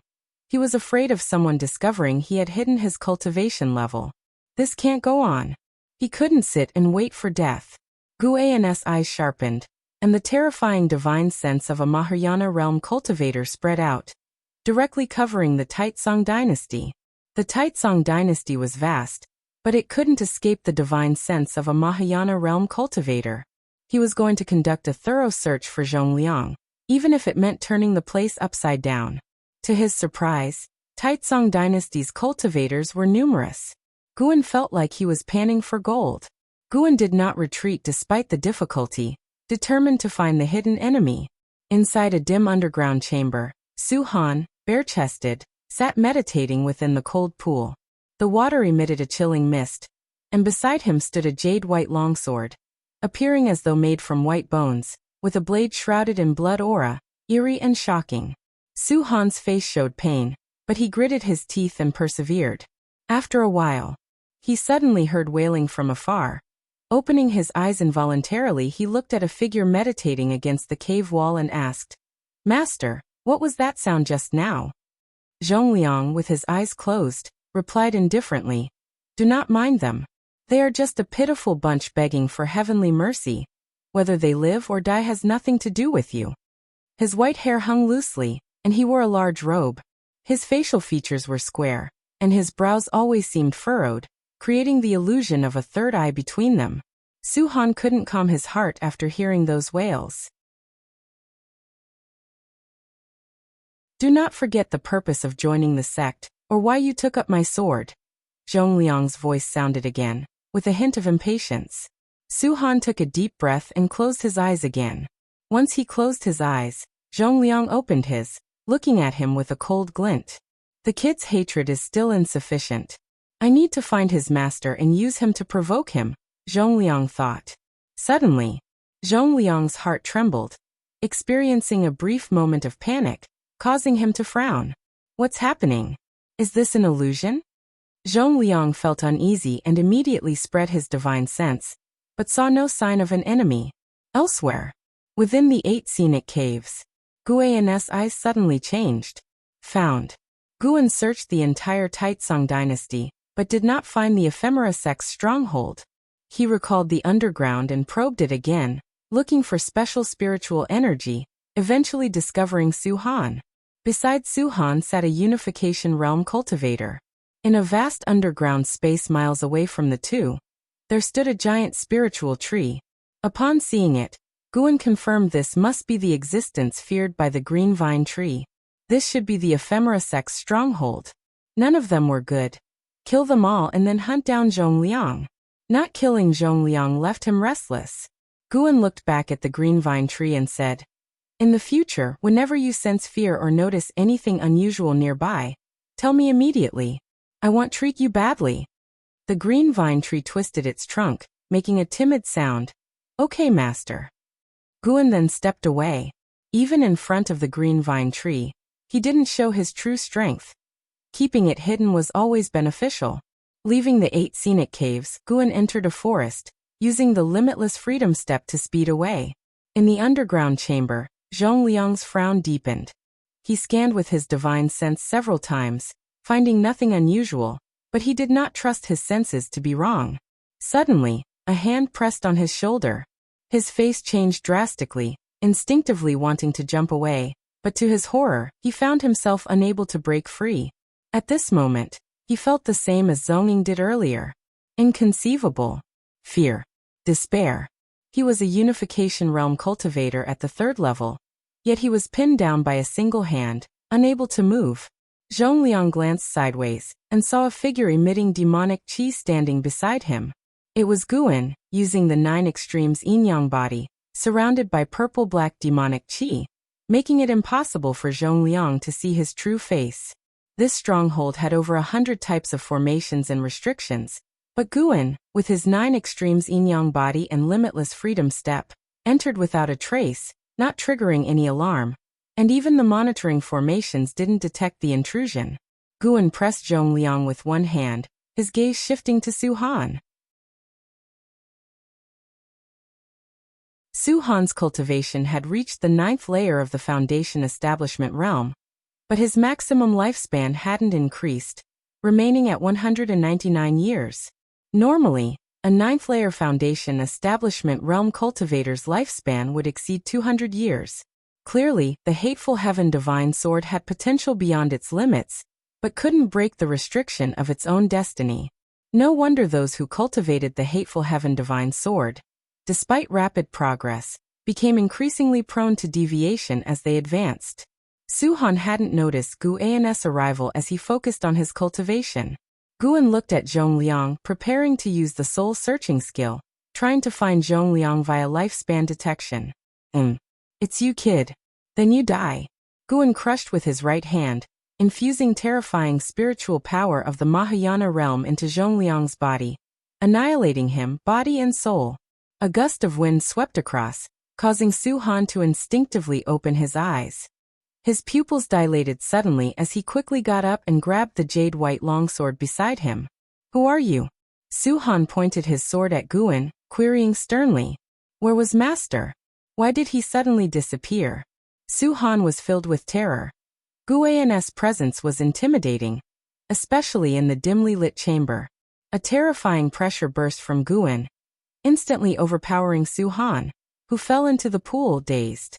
Guan turned and walked to a nearby cave entrance, disappearing into the darkness. Miles away in a vast underground space, dimly lit, stood a giant tree 100 feet tall with blood-red leaves. Vines hung from its branches, each holding a person bound at the bottom. These people had vines around their necks, unable to escape, their bodies withering at a visible rate, many already reduced to dried corpses. The scene was horrifying and extremely ghastly. Beneath the giant tree stood members of the ephemera sect, each holding cultivators. Both men and women had talisman papers all over their bodies, sealing their spiritual power, resembling common prisoners, looking very disheveled. The prisoners numbered over 1,000, while the ephemera sect members guarding them were over 100. All the prisoners looked despairingly at the giant tree feeding on them. "It's a demon. You will die horribly for deceiving me into joining only to feed me to this evil tree. Is this a monster, or a demon? Damn it." Some cursed, some wailed, some pleaded. Their voices made the dark underground space even more terrifying. A demon cultivator woman, with a seductive figure and beautiful face, snorted coldly. Victor's right history. What are you yelling for? You're no good people either. Maybe the heavens think we're eradicating evil. While speaking, she picked up a man beside her, bringing her mouth to his forehead and started to devour his life essence, making the man's complexion rapidly pale, and his eyes lose their sparkle. Whoosh, a cold wind blew by. The demon cultivator woman instinctively looked at the weeds at her feet, seeing the leaves tremble. Before she could react, swoosh, the blade of grass shot up, piercing her forehead, blood splattering in her mind. Not only her, but the other demon cultivators of the ephemera sect also simultaneously got killed by grass blades, regardless of their cultivation level, all dropping dead. The prisoners were stunned, sensing something. They turned their heads in unison, seeing a figure approaching from the darkness. Demon Shadow Divine Skill. A member of the Thousand Autumn Pavilion. Someone shouted in delight. As the words fell, Guan suddenly accelerated, becoming multiple afterimages passing all the prisoners, arriving beneath the giant tree. The prisoners seemed immobilized, all frozen in place. A breath later, they all turned to ashes simultaneously. Guan lifted his eyes to see a prompt appear before him. Ephemera Tree 8th rank 340/42000-230000, 8th rank. No wonder the green vine tree was scared. The main trunk of the ephemera tree started to crack, revealing a giant human face, only its features visible, gender indistinguishable but with a greedy, sinister expression. The vines loosened, all attacking Guan simultaneously. Clang, the sound of the sword being drawn echoed in the underground space, ear-piercing. The ephemera tree was cut in half, its vines falling like rain, its greedy face also split in two, freezing in expression. The two halves of the tree body suddenly shattered as sword chi burst forth, spectacularly. Guan sheathed the heavenly resident's sword and put it in his storage bag, then used his spiritual fire to burn the ephemera tree. Lines of lifespan gains frenziedly appeared before his eyes. The 8th rank spiritual tree was strong, its aura no less than a unification realm's, but alas, it faced a Mahayana realm cultivator. At noon, in the 3rd Medicine Valley, Guan walked down from the transmission array platform in good spirits, having harvested over 40,000 years of lifespan the previous night, with the ephemera tree contributing 5,000 years. Only Su Han remained alive at the ephemera sect's stronghold. Knowing those prisoners were demon cultivators, Guan had shown no mercy, ensuring there were no potential threats left. As he stepped off the platform, Guan sensed the auras of LV Baitian, Guzong, and Jihan Tian, who were waiting in his pavilion. Guan immediately walked there. Upon reaching the pavilion, the door opened. He crossed the threshold, intending to salute, but Guzong waved his sleeve, closing the door and setting a restriction again. Guan noticed their unusual expressions, suspecting that the ephemera sect was about to attack. He did not panic, believing that once the ephemera sect discovered the loss of the ephemera tree, they'd have no time to deal with the supreme sect. LV Baitian's face was extremely grim, appearing very weak, pale-faced. He looked at Guan, gritting his teeth. I have to tell you some cruel bad news.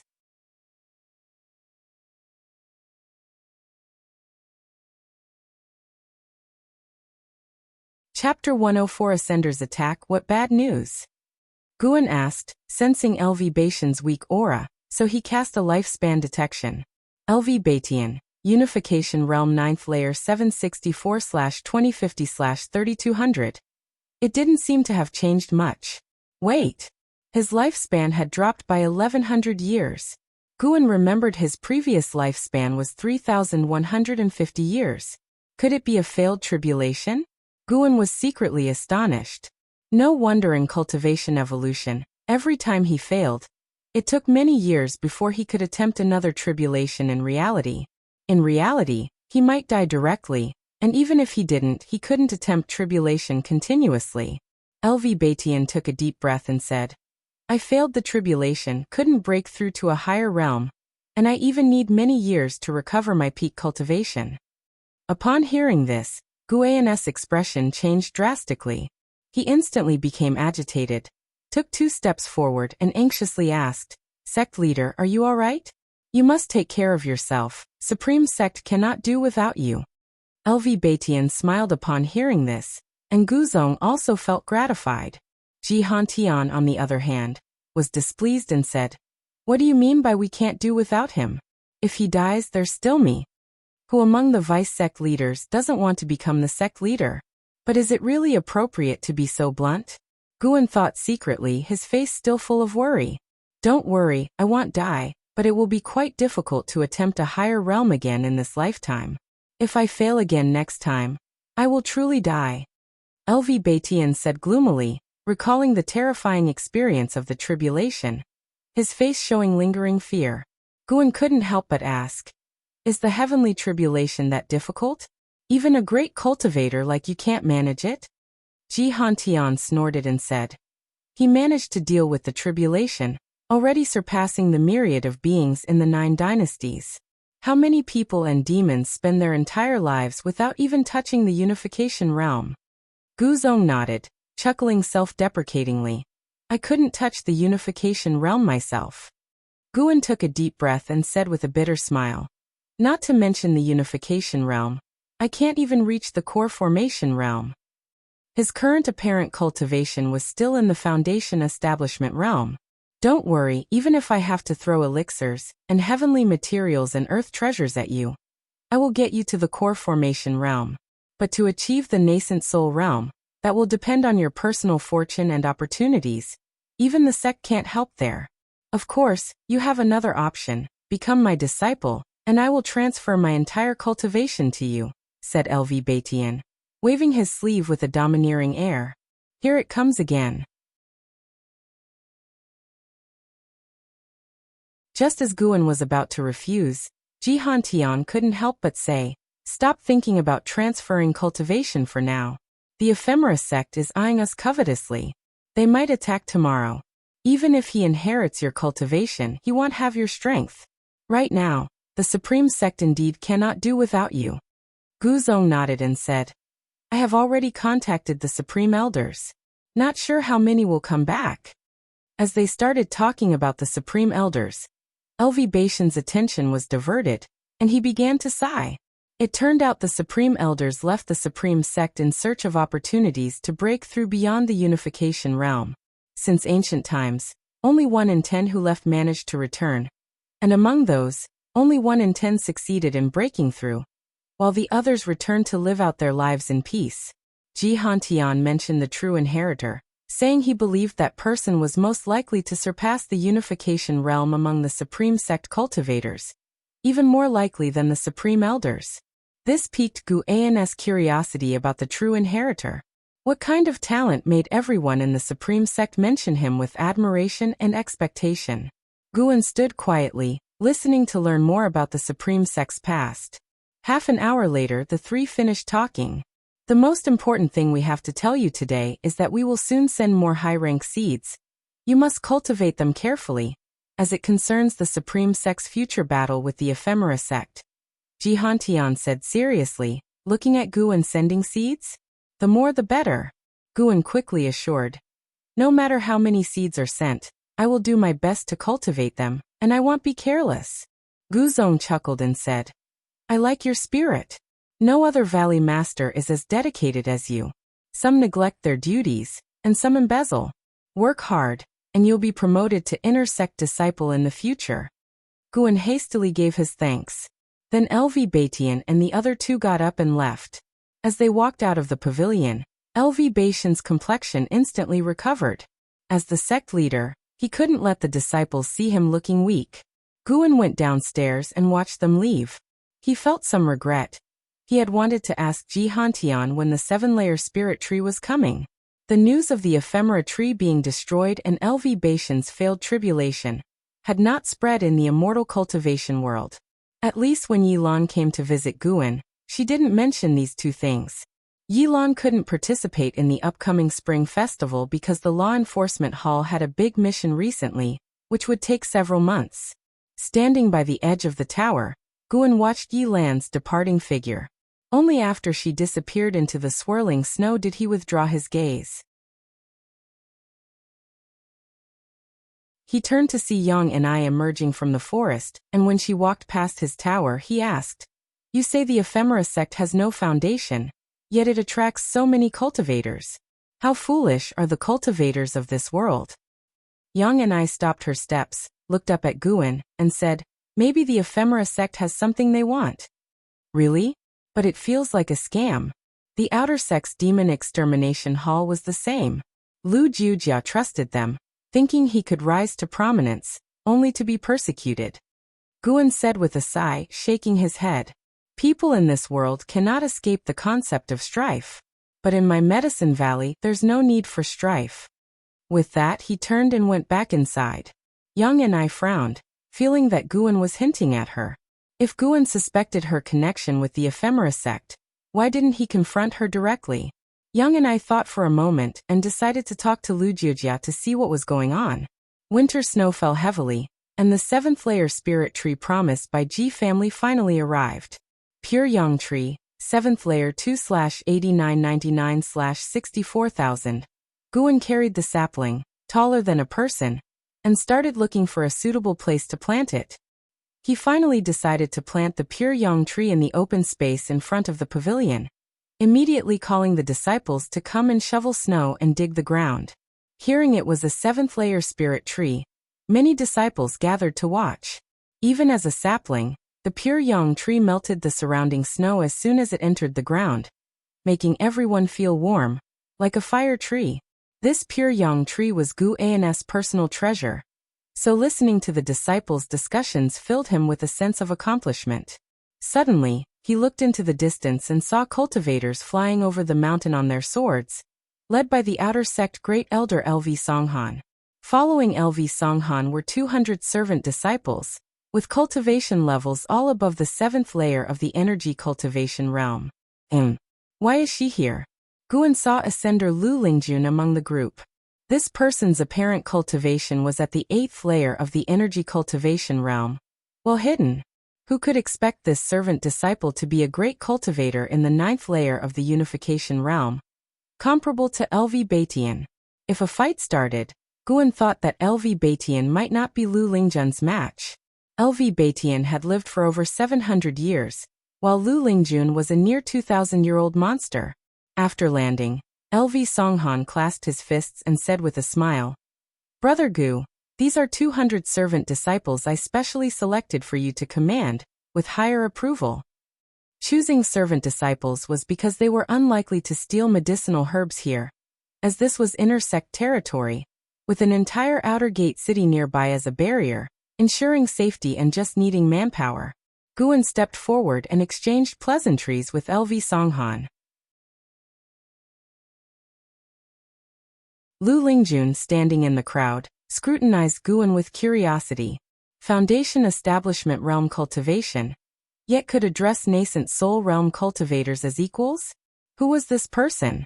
The other servant disciples were excited. The Medicine Valley being in the inner sect territory meant a massive opportunity for them.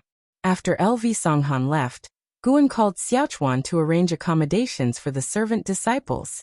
He didn't look much at Lu Lingjun, not wanting to get entangled with an ascender.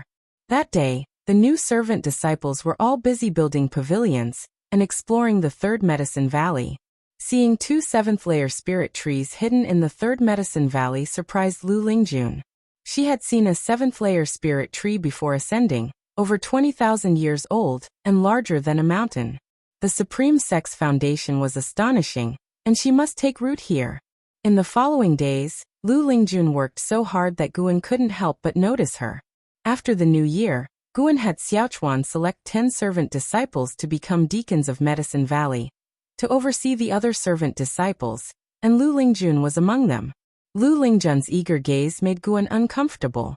She was outstandingly beautiful, unmatched by any female disciple in the valley, and her performance was impeccable.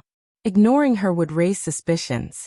Addressing the 10 Medicine Valley deacons, Guan gave them some encouragement before dismissing them. Lu Lingjun approached and whispered, "Valley Master, I have something to tell you. Can we speak in your room?" Guan hesitated for a moment, but then nodded in agreement, leading her to the pavilion. The deacons who hadn't left looked at Lu Lingjun with envy. Beauty truly was an asset. Once inside, Lu Lingjun closed the door and Guan sat at his desk, flipping over the Green Hero travelogue on it. Lu Lingjun approached and took out a secret book from her bosom. Handing it to Guan, Guan glanced at it. 9 Revolutions Golden Body Art. The name was quite imposing. In a low voice, Lu Lingjun introduced, "This is my family's cultivation technique. I hope the Valley Master does not disdain it." Guan frowned and said, "What are you doing? Take it back now. Do you know how inappropriate this is if someone sees it?" Understanding his point, Lu Lingjun stowed away the 9 Revolutions Golden Body Art and took out a magic artifact from her storage bag. "I told you not to." Lu Lingjun then produced an elixir, saying it could enhance chi blood and meridians. "Are you testing me? Accusing me of questioning my loyalty to the Supreme Sect?" Guan rose furiously, quietly admonishing her, as if afraid the disciples outside might hear. Lu Lingjun silently cursed his greediness. Suddenly thinking of something, she took out a white jade vial from her storage bag and said, "This is heavenly spirit water. Don't underestimate this single vial. When poured on the ground, it gathers spiritual energy to form a lake. The lake's water can improve the surrounding soil, speeding up the growth of heavenly material and earth treasures. Additionally, it condenses spirit pearls yearly, which can be consumed or used in alchemy." Upon hearing this, Guan accepted the vial from her hand and said sternly, "This should not set a precedent. Speak, what do you want, but it must not harm the Supreme Sect's interests." Lu Lingjun smiled and said, "Valley Master, may I cultivate under the mystic pure tree?" She had previously taken notice of the gigantic white spirit rat under the mystic pure tree, knowing from her experience that the rat was in a profound enlightenment state.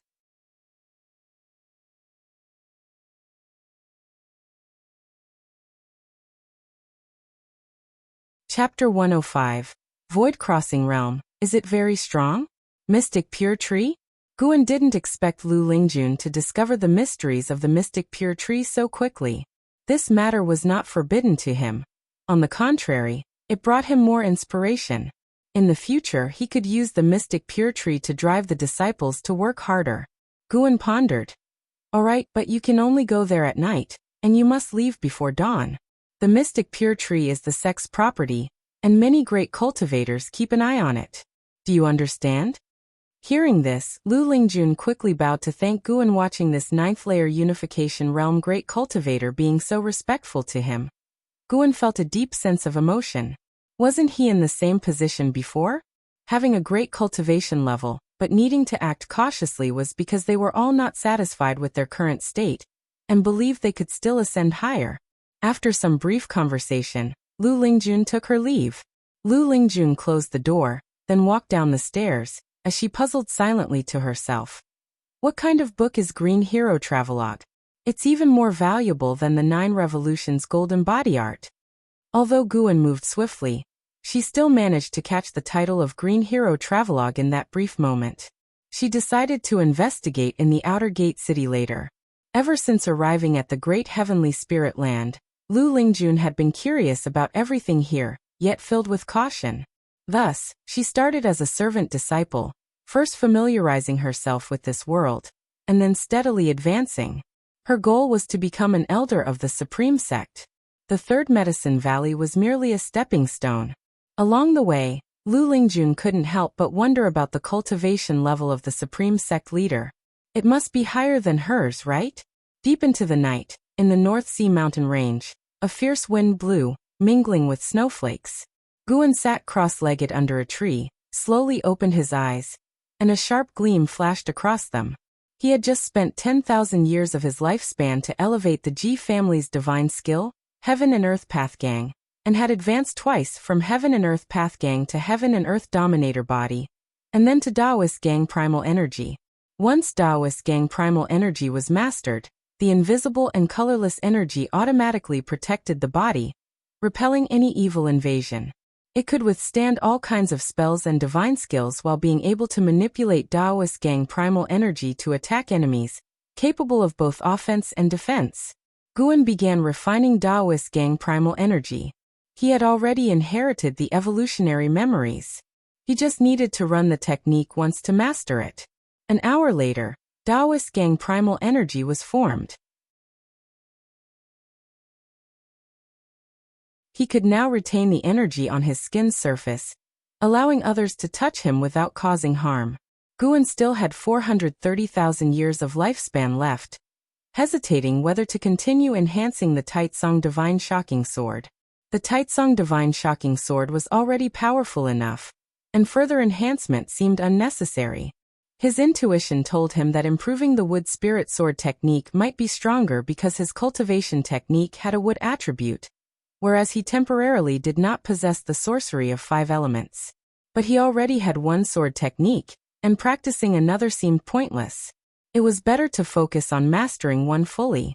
However, in 100 years' time, 10,000 years of lifespan might not mean much to him, so there was still time to cultivate the wood spirit sword technique. Forget it. He decided to cultivate other spells and divine skills first. In fact, with Guan's Mahayana Realm 8th layer cultivation level, any spell in his hands could crush the power of the mystic heart realm. He wouldn't cross realms to challenge stronger enemies, so enhancing spells and divine skills was preparing for future breakthroughs. After reflection, Guan decided to enhance the Gathering Spirit Divine Finger taught by LV Baitian. The Gathering Spirit Divine Finger was unique because it didn't just gather the caster's spiritual power, but also the surrounding spiritual energy. In other words, this spell could harness the power of heaven and earth. Guan had a bold idea. Could he use the power of heaven and earth to disperse the heavenly tribulation with one finger during his evolution? The thought alone made his heart race with excitement. He hoped his evolving self would be wise enough. Guan immediately invested 10,000 years of lifespan into the Gathering Spirit Divine Finger. The Gathering Spirit Divine Finger advanced to Sky-Reaching Finger, and then to Breaking Path Divine Light. A vast torrent of memories poured into Guan's mind, immersing him deeply. The finger technique evolved, expanding from being limited to the fingers to being executable from any part of the body. The spiritual energy of the North Sea mountain range continued to sink, causing discussions among the creatures there. By now they were used to it, so there was no fear, only curiosity about what was happening. Another hour passed. Guan opened his eyes, secretly amazed. Such an overbearing Breaking Path Divine Light. This spell specialized in breaking all formations, restrictions, and defensive spells and divine skills. It could even outright destroy enemies, making them perish and vanish. He hadn't improved it wrongly this time. Guan smiled, then stood up. He undid the lifespan barrier and walked deeper into the woods. There was still time before dawn, and he intended to enjoy the scenery of the North Sea and check on Leah. Leah was still at the edge of the North Sea, diligently practicing the Taitsong Divine Shocking Sword. When Guan had taught him the sword technique, he had also infused a strand of sword intent into the North Sea heavy sword to guide his practice. With the guidance of sword intent, Liya's progress in cultivation was rapid, far easier than interpreting it himself in the evolution. The trees in the North Sea mountain range were tall, making one feel small. The forest was filled with demon energy, and Guan even saw spirit beasts like white spirit rats. Some were adorable, others hideously grotesque. While Guan enjoyed the scenic route, thousands of miles away at the lakeshore of the North Sea, Leah swung his North Sea heavy sword under the full moon shirtless. On the shimmering lake, the full moon hung high, and snowflakes drifted like falling stars. Leah was drenched in sweat. His muscles tense with each sword swing, exuding a sense of power. Even if your Taitsong Divine Shocking Sword isn't practiced to perfection, your physical body has completely integrated with Dragon Image Divine Primordial. Your chi strength rivals that of a 4th-tier demon beast. The ancestor's voice echoed, filled with praise. Liya's lips curved into a smile. He continued practicing his sword, not responding. He began to imagine defeating LV Xian, Zhou Tongyu, and Ji Xiaoyu. He wanted to make the 100 clans marvel and restore the Li family's peak. Impressive swordsmanship, truly a promising youth. A voice sounded from the side, startling Liya. He turned to see a scholar-like man walking along the beach. The man wore white robes, carried a bookcase on his back, and held a folding fan, his figure in the moonlight giving Leah the impression of a ghost. Leah frowned and asked, "Do you need something?" Having spent so many years in the North Sea mountain range, he had encountered demons and evil spirits. He wasn't afraid of any entities he met now. The scholar in white smiled. "I come from the Ephemera sect. You may call me Traveler of Graceful Crane. I see your swordsmanship is commendable and your chi blood surpasses others in your realm. You have great potential. How about joining our Ephemera sect?" Ephemera sect. Leah frowned. Over the past 2 years, Ephemera sect had frequently fought with many demonic sects in the North Sea mountain range. Naturally, he had encountered them before. He bluntly refused. "I am a disciple of the Supreme Sect. Thank you for your offer, but I must decline." He felt proud of the Supreme Sect. In his eyes, how could an obscure sect like the Ephemera sect compare with the righteous Grand Sect Supreme Sect? Many cultivators from the Supreme Sect have joined our sect, including some elders. Eventually, Ephemera sect will replace the Supreme Sect. Joining earlier is the right path. Traveler of Graceful Crane said with a smile. Leah's face turned cold. He raised his sword at the Traveler of Graceful Crane and said, "So, I have no choice but to refuse?" Seeing him raise his sword, the Traveler of Graceful Crane laughed. "Young man, do you think you are invincible just because you have the soul of a great cultivator inside you?" As he finished speaking, he suddenly attacked Leah. Leah's expression changed. He raised his sword to block. Guan wandered in the forest for several hours. As dawn approached, he departed, treading the limitless freedom step. He arrived at the beach where Leah was. From afar, he saw Leah slumped before a reef, his head buried in his arms, while the North Sea heavy sword lay on the sand, constantly washed over by the waves. Something was amiss. Guan focused and discovered that Leah's soul had vanished. He immediately walked toward Leah.